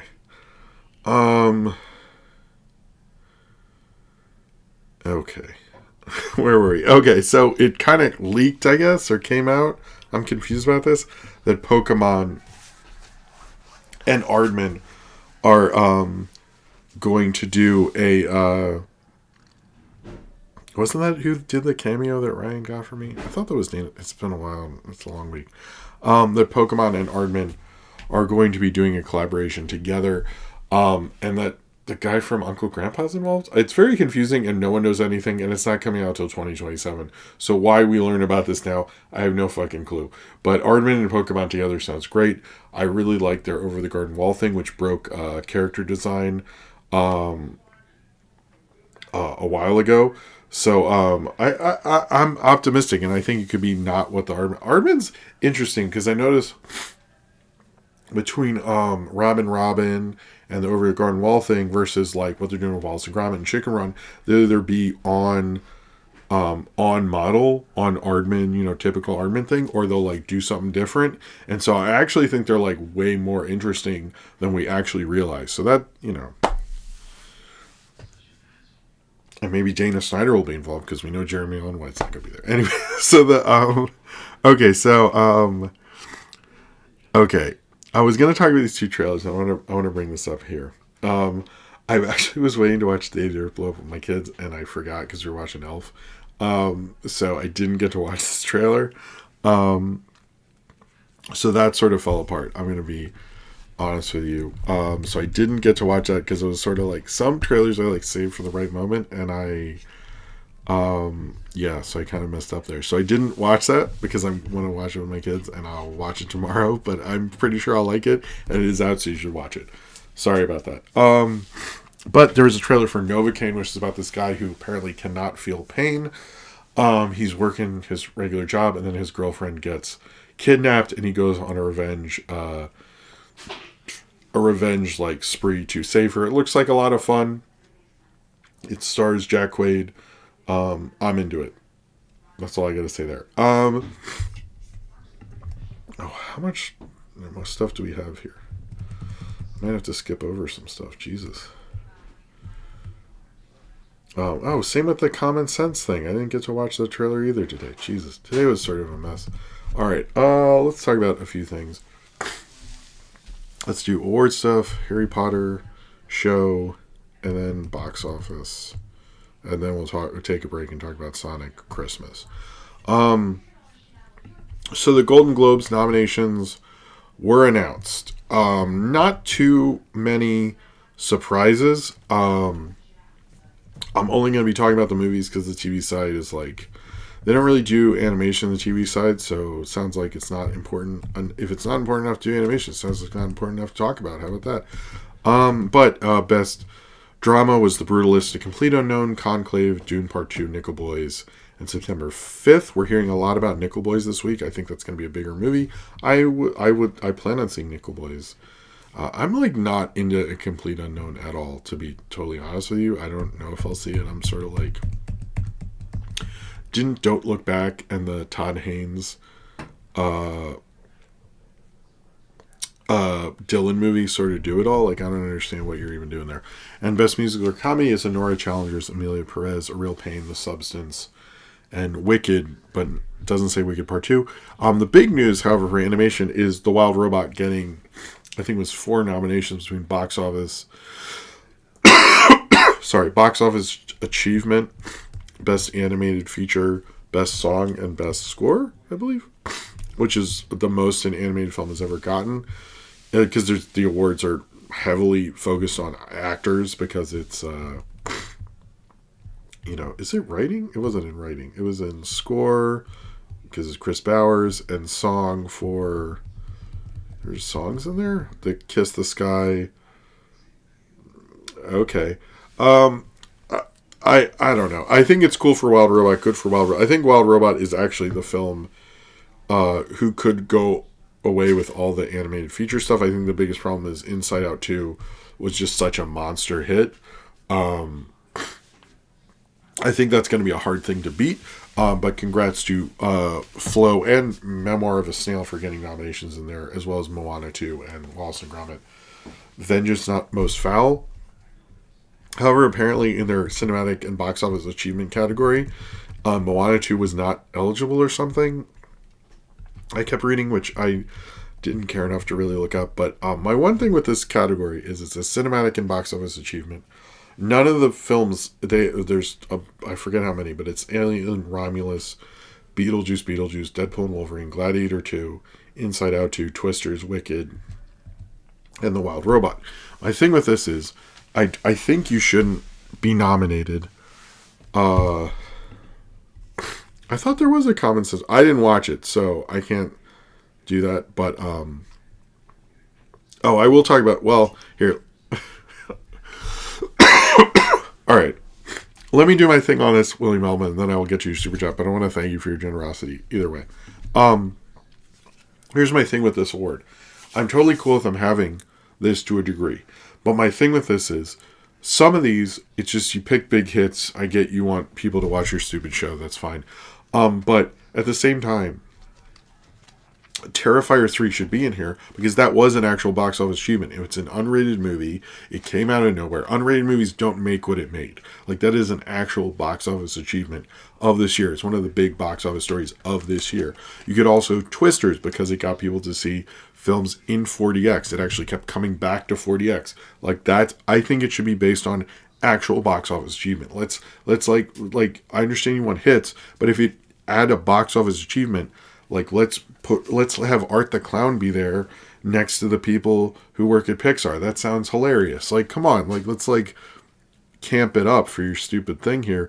I just thought it, Wild Robot also should be in there because he kept hanging out and stuff. But I have no clue why Alien Romulus is in there at all. But I think I think this is a bad category because it could literally be kind of cool and have like be funky and stuff. And it's like you're the Golden Globes, like don't take yourself so seriously. And I don't know. I'm not fully impressed with this, but I'm happy for Wild Robot. I'm happy. Oh, good night, Dan. Thank you for being here, man. I'm curious how this will shake out. I like that Nikki Glaser is the host. I think she'll be great, actually. And Wallace and Gromit got a nomination. That's cool. Anyway, I almost forgot about 20 Years Later, so thank you for this, William Baldwin.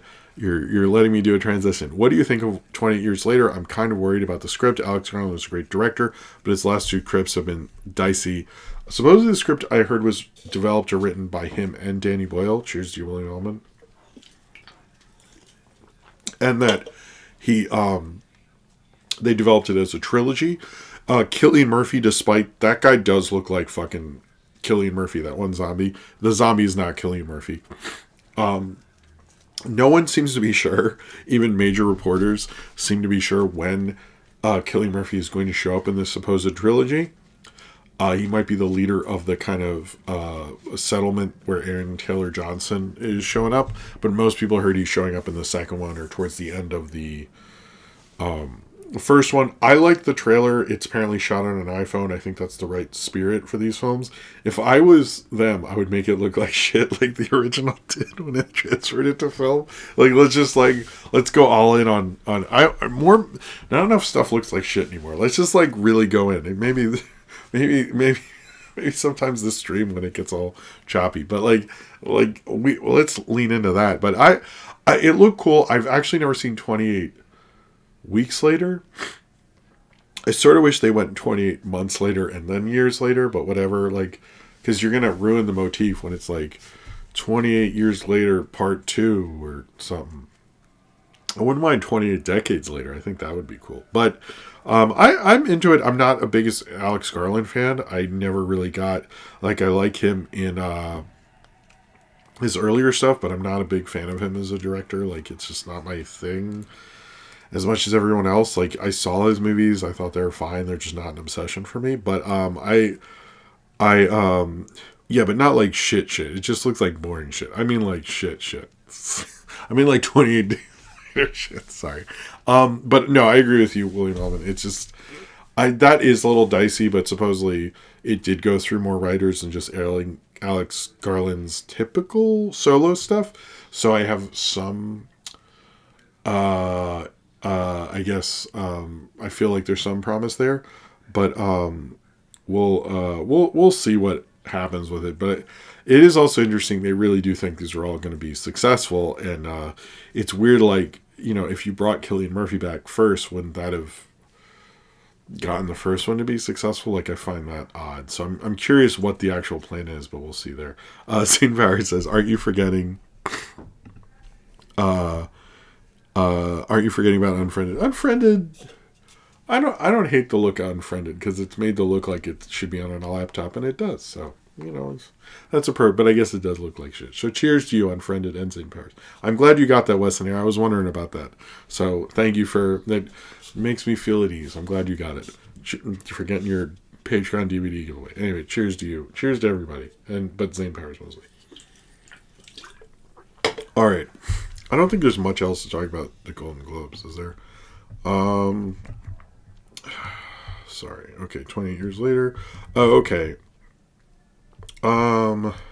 There's been a lot of Sonic. I know I'm talking about the Sonic Christmas special later, but there was a ugly Sonic sweaters thing that came out. They're doing posters of classic Christmas movies with Sonic characters. They did a little claymation short with Sonic, Tails, and Knuckles. They're really playing it up. I think that's cool.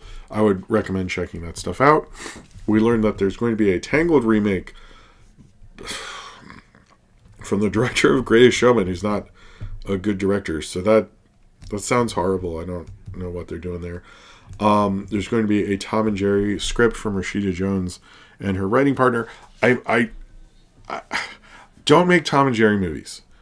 I just want shorts. Like, that's like, what is wrong with everybody?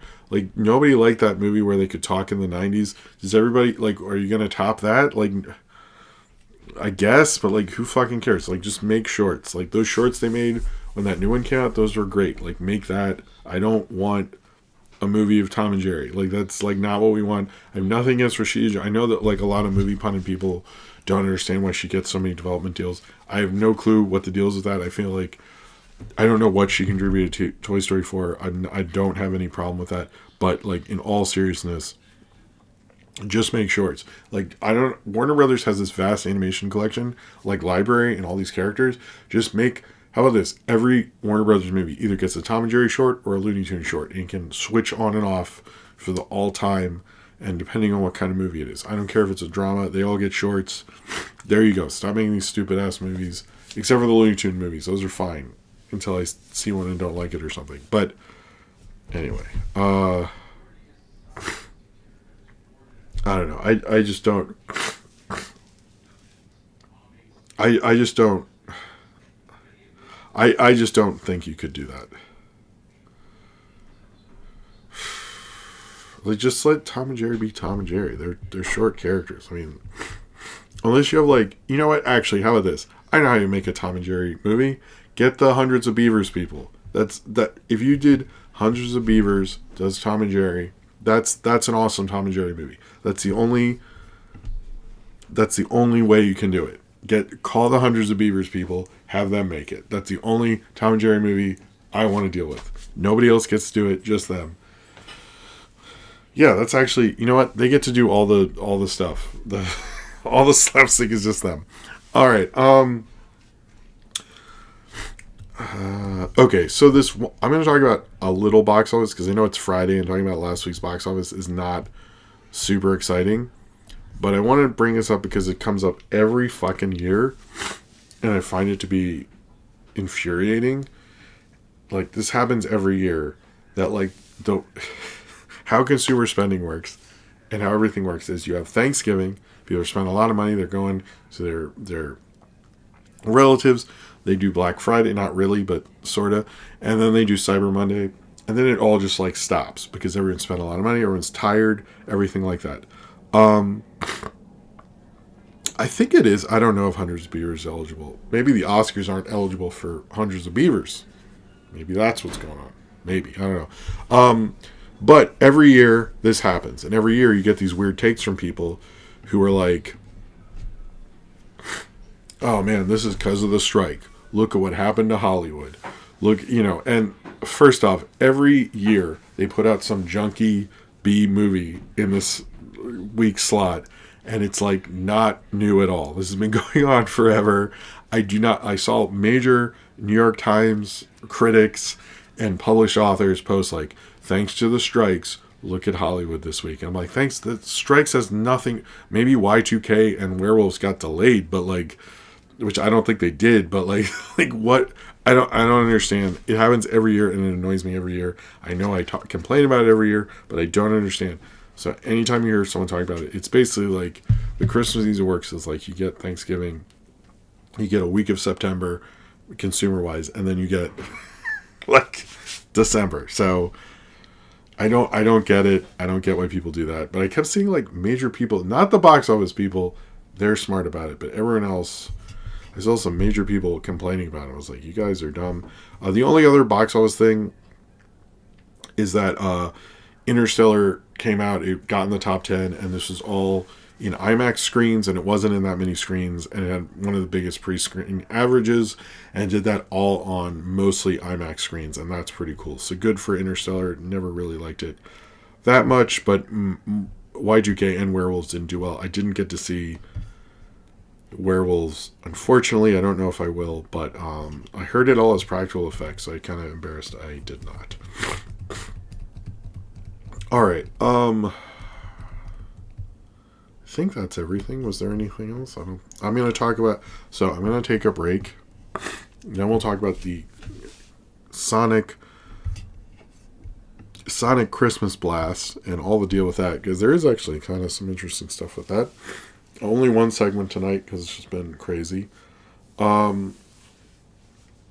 Uh, but yeah, I think it's been a good show. It's kind of fun doing a Friday show.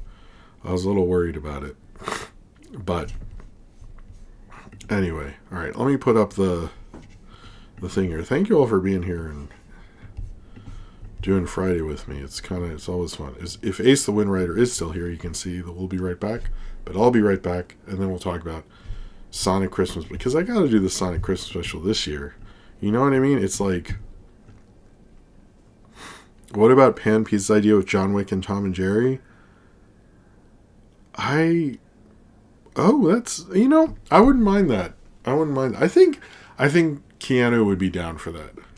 You know, but I have nothing against the people who are writing that movie. Maybe they have a good idea, but I'm just like, just make shorts. Like the shorts, I reviewed them like forever ago when that movie came out, and those were good, and like nobody talks about them. But yeah, I talked about the Sonyverse earlier, um,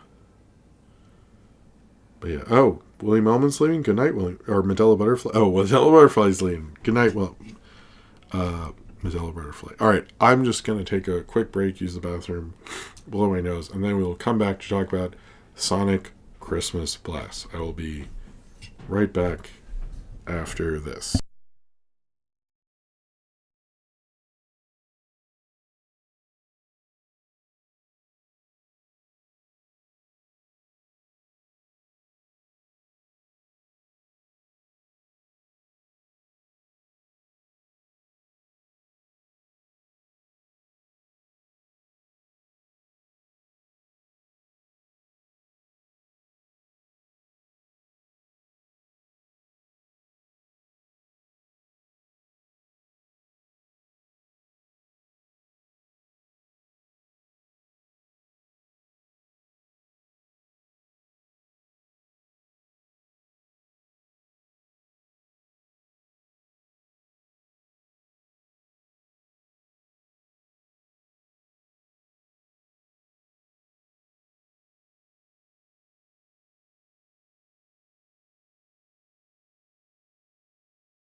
Okay, hello. I realize I forgot a story I really wanted to talk about, so I'm going to talk about that. Hey, but first, because I for some reason I went over it, and then we'll talk about Sonic because I forgot to talk about this, and it was kind of something that came up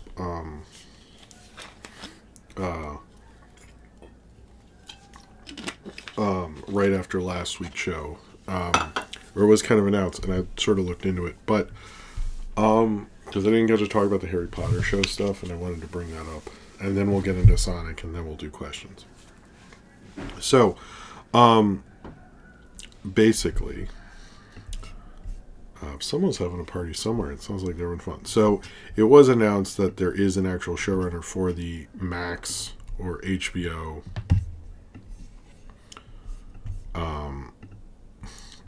Harry Potter show. Her name is Francesca Gardner, I think. And it was kind of surprising because most people know whomever they're going to pick. It's basically like a 10-year commitment, and you have to deal with J.K. Rowling. So politically, a lot of people wouldn't want to deal with J.K. Rowling that much, so they want to do it. Francesca Gardner, or whatever her name is, she, I was kind of tipped off because someone said I'd like for someone who some English writer who, whose grandparents, whatever they did between 1932 and 1945 wasn't a big family secret. And she is one of them. She basically, her grandfather was a Ralph Gardner, I think. He sympathized with Nazism and far-right politics, and he was a big composer, and her family's really into organic farming, but he was super, super into Nazism, like quite a bit.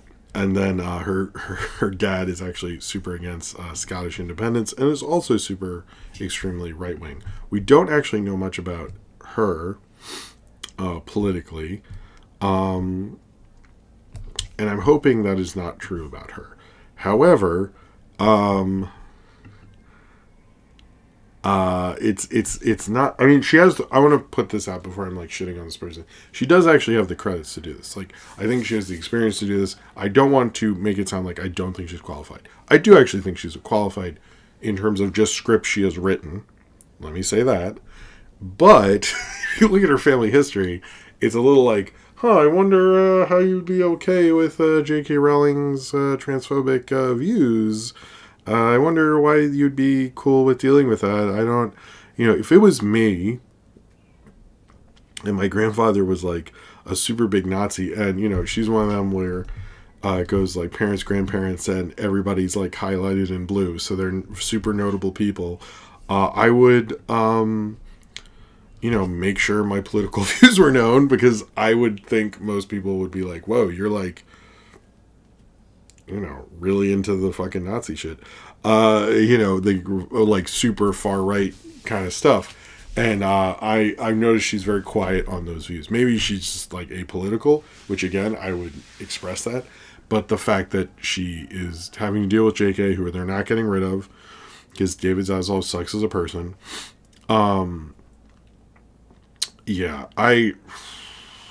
We don't actually know how she feels politically. It's just, there's enough evidence there where you're like, this isn't great. I don't think I sort of don't really want a Harry Potter show right now. I think if you're going to do it, make it animated. But I do think there's like more complex things you can get from those books. But I don't really want that right now. I think it's too soon.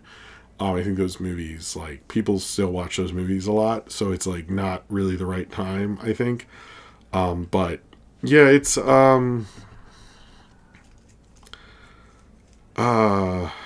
we'll see what the deal is with her, but we don't really know her political beliefs. But there's nothing like good about looking at. I mean, look, I'm sure there's a lot of people watching the show whose parents have different political beliefs from them, and I don't want to say it, but it's just like when you look through the family history, it's not like not a lot of like good. You're not looking at that and going like, oh yeah, this is a good thing. What's going on here?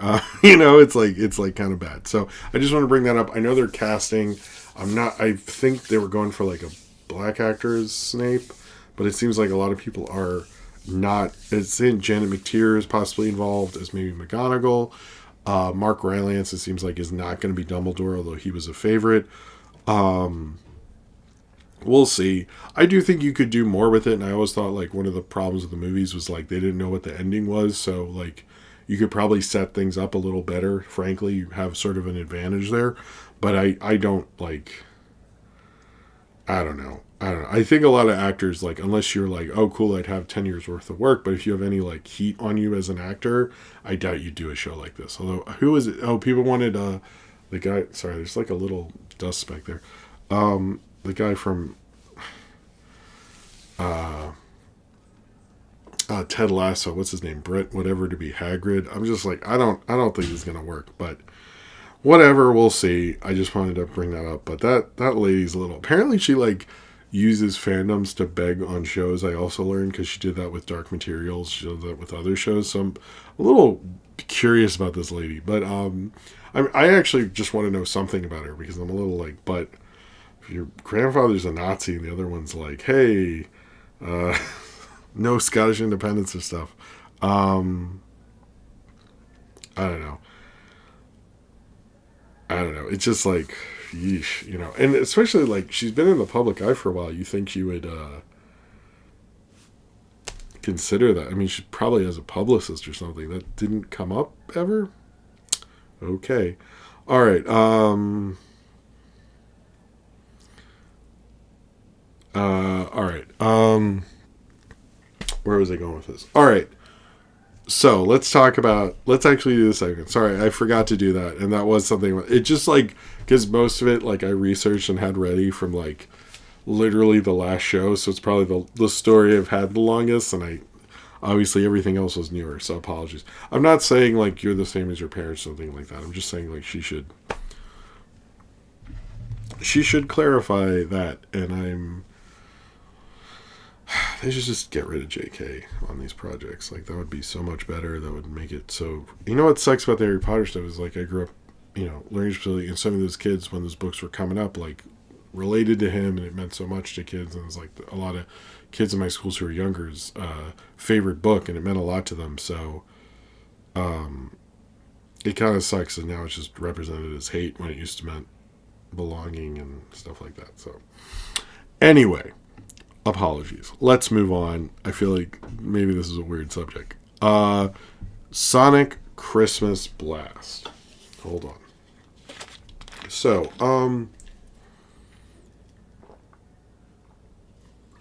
alright, so today we're going to talk about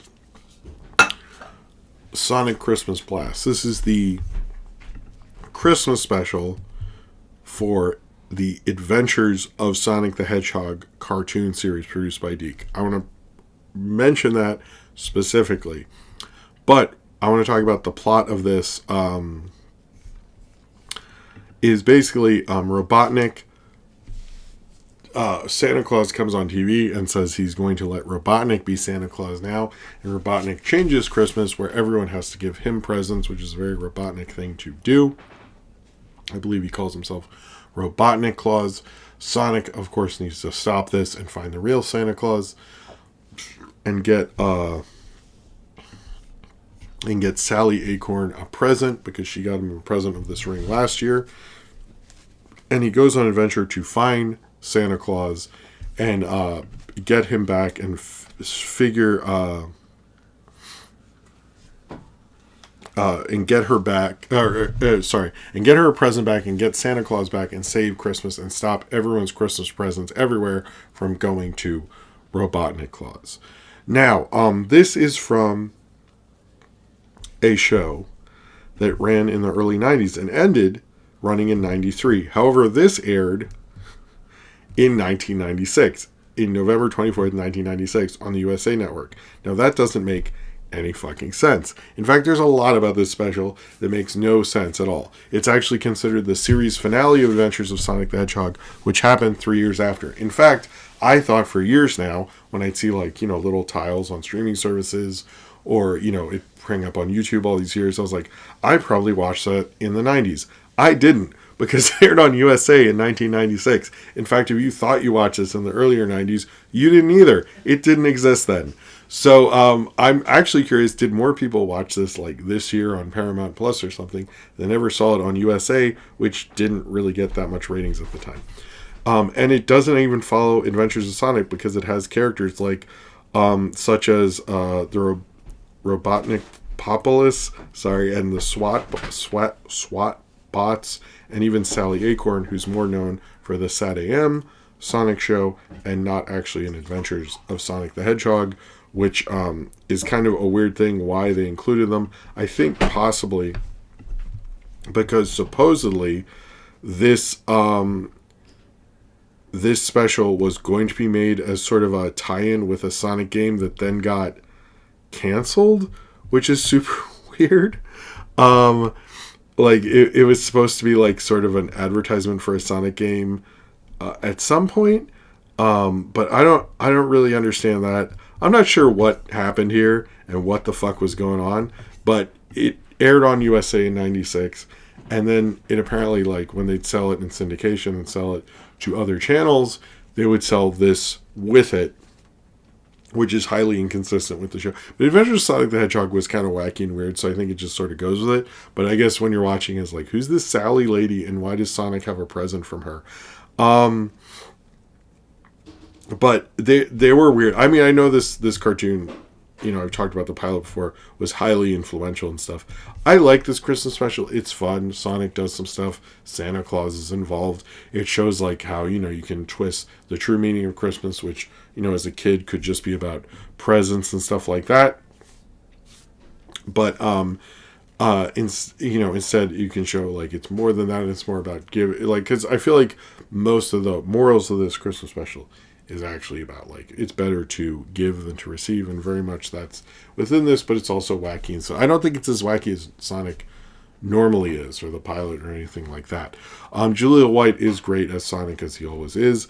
I do sort of like this special to a certain degree, but it is just so weird, and it's weird that this was a USA thing. It kind of reminds me, I think I did that thing on the Warrior King, like what was going on in the mid to late 90s with the USA Network and cartoons. It feels like they were really pushing new and original stuff, and this is an interesting one. But yes, if you thought you watched this during the original run, you didn't, because it didn't exist.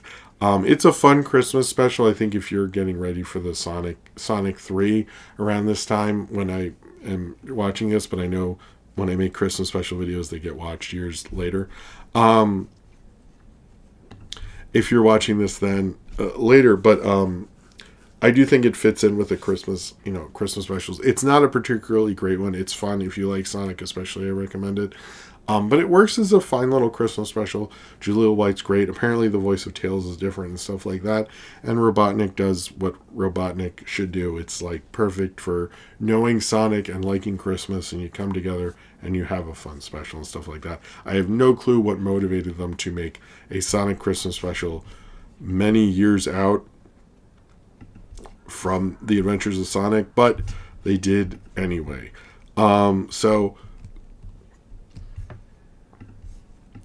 Good for them. I think this is a fun special, and if you enjoy Sonic and Christmas, I think it is definitely worth a watch.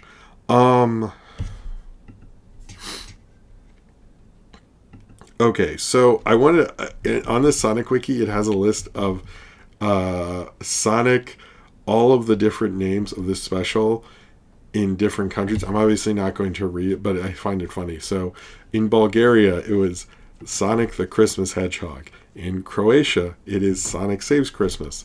In Dutch, it's just Sonic Christmas Bless. In French, it's Santa Claus is an understudy. In Italian, it's Sonic Saves Christmas. A lot of Sonic Saves Christmas. In Polish, it's Sonic Christmas Adventure. In Portuguese, it is Sonic's Fantastic Christmas.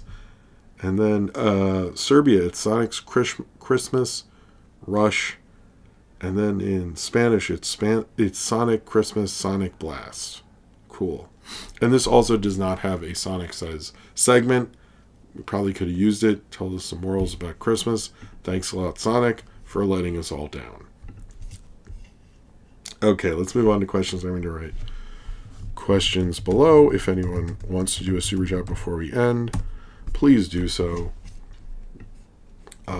If you can, that is cool. And remember, next week will be the last show of the year. But let's do these Patreon questions first.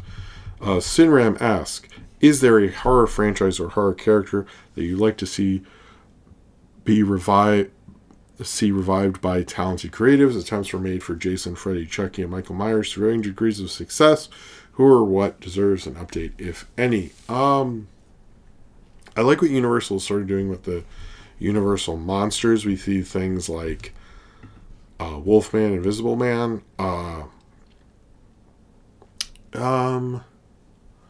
I think I mentioned I think Creature of the Black Lagoon should be done at some point. I think that would be cool. I also think there was one I was thinking of. Maybe Werewolf in London would be a cool one. I wouldn't mind. See, so many horror stuff's been done. This is like actually kind of hard, because so much of it has been done. I wouldn't mind like doing more of like a Christopher Lee Dracula, but with like a campy English actor. That would be cool.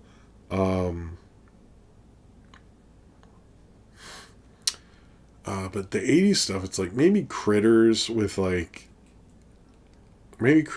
Kyle Mooney. I think that would be cool. Let's say Critters with Kyle Mooney. I think that would be neat.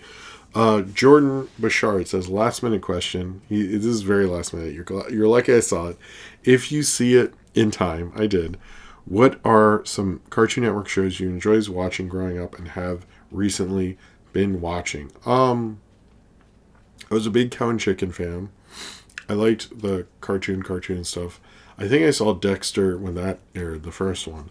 I liked Dexter, but it was mainly like Powerpuff Girls, Cow and Chicken, Johnny Bravo. But honestly, Space Ghost. Space Ghost was so much my thing. And that was just Cartoon Network for a lot of years before Adult Swim. So I'd really have to go Space Ghost. Austin, who's got to be last every time, says, Jim, hope you're well. Happy Friday the 13th. You know, I feel like December Friday the 13th don't get as much acknowledgement, so I'm glad you said that. What a great show. Since going one of the last movie craps of the year, what movies are you looking forward to in 2025? Sorry for how generic this question. Wait, I thought of a better second question. What look-alike would you win?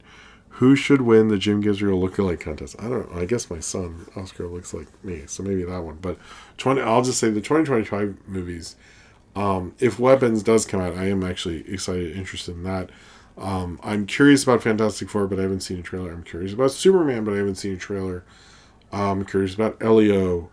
I can't think of anything else off the top of my head other than those.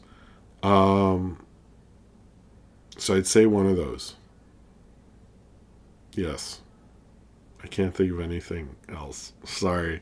All right. All right. Let's get into these questions. First question from Cornbread.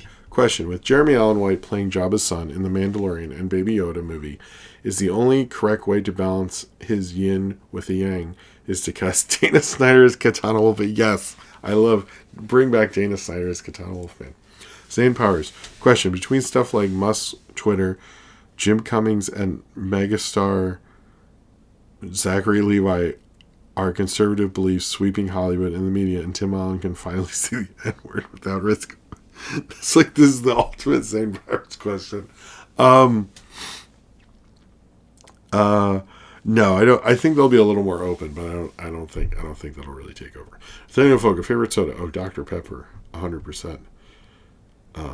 You can't do it all the time, but it's definitely my favorite. Hold on. Not plausible. What property would you like Aardman to animate next? Chili Willy. That's what I would like them to do. Nathaniel, for your favorite Christmas ornament you have. I actually have this penguin, and I really like him, and I don't know where he is on my tree presently, but he's one of my favorites. And all the family ones, obviously, but like just ornament, I'd say that one. Black Saxwinkle, can you do a Sonic Paul Blart crossover? Sonic could use the star. I'm down for that. That sounds cool. Zane Powers, question: is lionizing someone like Luigi Mangelone dangerous because it encourages vigilante justice and makes killing someone you don't like okay? I mean, yeah, probably. Nathaniel Foga, question. Hold on. Where is he? Sorry. Fruitcake, yay or nay? I'm like indifferent. I've had it before, but it's just like, why is it such a thing? Does anyone like it? I don't understand. What's the strangest energy drink you've had so far? I think the Rock, and I saw the Rocks one right before I saw Moana 2, which I was like, that's weird. And I almost got it, but then it would have to like sit in my pocket for a while, and I didn't. That one also because I liked it, I think. That's the other thing. This one's kind of strange, to be totally honest, because it like tastes just like a mojito, but it's an energy drink, so pretty good. Brain Pop's pretty good. I'll give him that. Sam Powers says the fact that we only have to deal with J.K. Rowling for 30 more years before she dies, any comfort to you? Sure. Cornbread, to tie in with you, humbly not overshadowing the Game Awards yesterday with your stream, since making a new gritty Pac-Man game, what other classic game should have edgy reimaginings? Tetris. Not sure how you would do it, but, things go into things. You can do a lot with that. Ace the Wind Rider, do you have any childhood toys still around or ones that meant a lot to you back in the day? A lot of them are actually kind of in this like sort of cupboard thing I painted when I was like 12 or something in my parents' house. So a lot of them are actually in good shape or were given to the comic book store I grew up with. So they're all in good places. I don't think I have any on my shelf, and I've thought about taking. I have like the R2D2 I have, and now my son plays with it a bit. But oh yeah, they've been watching Skeleton. My son likes Skeleton Crew, which has been fun. He's only watched the first one, but he likes watching kids and having creatures, so I'm sure I'll watch some more.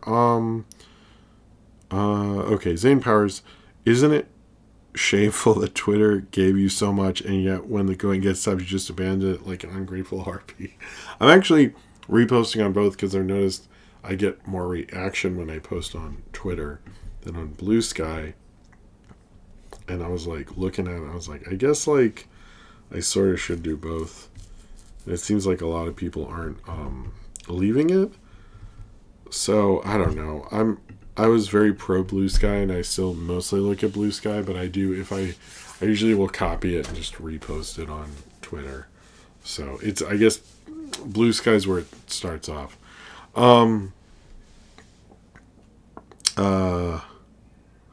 Sinram, Cronenberg will have a new film out next year. Sound good? That does sound good. I hope it's good. I hope it's more gross Cronenberg. I don't mind. I'm not as into just like newer Cronenberg, I guess. I want more gross Cronenberg. Black Saxonwinkle, what do you think about my Christmas book pitch where Santa and Satan accidentally swap and Satan has to teach Santa the evils of capitalism? Sorry, Kevin James. I like it. It is very close to the Dear Santa thing, but it sounds like a better take on it. Cornbread, will you now eat the Christmas crow and stream Red One for your family? Since I forgot to talk about that. Since it went on Prime before April, like you had previously estimated. Well, I want to say, good night, Austin. I want to say that first off, that just happened randomly. So that was more so that Prime didn't tell anybody. But I did notice, not only did they do that, but before they did that, I noticed they really pushed the movie Candy Cane Lane, their Christmas movie last year, this year. So I was like, okay, maybe they could make back, because I was thinking, like, even if they don't put Red One out this year, it seems like they do actually promote their Christmas movies years later. So I was like, there is actually a line of like, this could keep making money years and years out, to be honest with you, which is interesting. I didn't think that would be such a thing, but it is, so that's cool.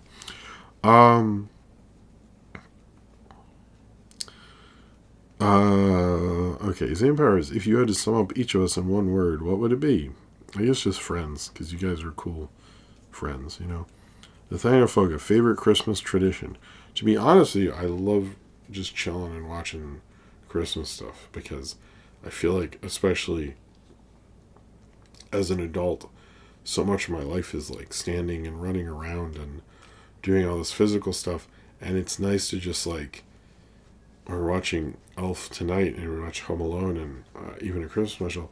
It's nice like watching the kids and my wife just like laugh and like I don't have to think about um, work or dishes or anything I need to do. I just think about like I'm having a good time or like the volume's not up too much or something like that. Like to me, like that represents more, and it's also nice to just like watch and everybody's like having fun. Because the thing about Christmas movies, I think there's this whole thing like this is a Christmas movie, that is a Christmas movie. I think that is all fucking dumb. As long as you're having a good time with everybody, it doesn't matter what. If everybody likes getting bummed out by John Carpenter's The Thing or Die Hard or a comedy, that's all it's really about. It's like you get everyone together and have a good time, and I find that very positive. And I like watching Home Alone and watching my son and my daughter laugh, and like watching Elf and my wife was laughing and everybody's laughing. I like to me that's like other than like Christmas Day and all those traditions. But presently, I was like I just like chilling out and like you can have a beer or just sitting. To be honest, like just sitting down. I love sitting down. It is like my favorite thing. I know people say it's bad, but those people should shut the fuck up and they can stand over there while I sit in their seat because they have some weird thing. They don't stand as much. I get they gotta stand for some reason. I fucking hate not sitting. Sitting rules. Cornbread. Sorry.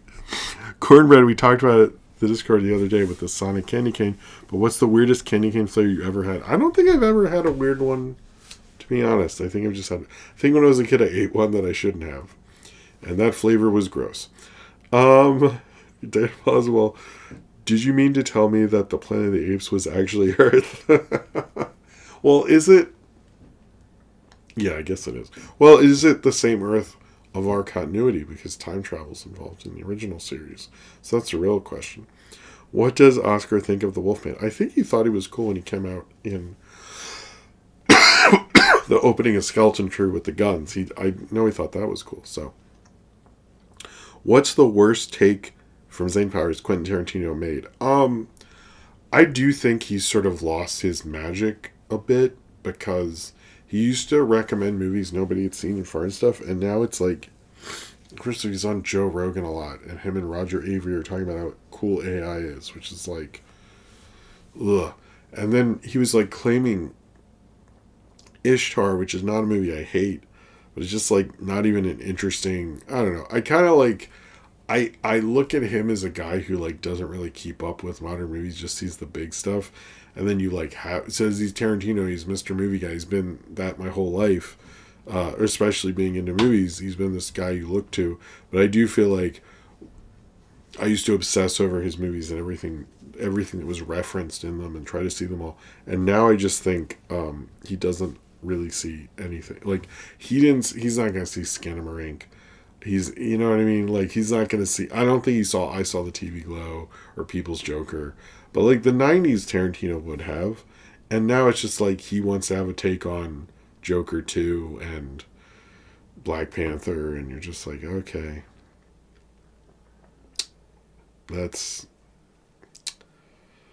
not as fun as it used to be. And it'll like go on and on about what it was like seeing The Matrix the first night, and it's like I'm sure that was cool, but like I haven't noticed like I haven't heard him say something that like makes me go, oh wow, or like oh I should like because like even when he did Hateful Eight, people or Django, people on the red carpet was like, what movie should we see before? And he's like Navajo Joe, and I remember everybody saw this like weird Burt Reynolds Western. And like that's fun. Even it's not a great movie, but it's like we all saw this like cool movie.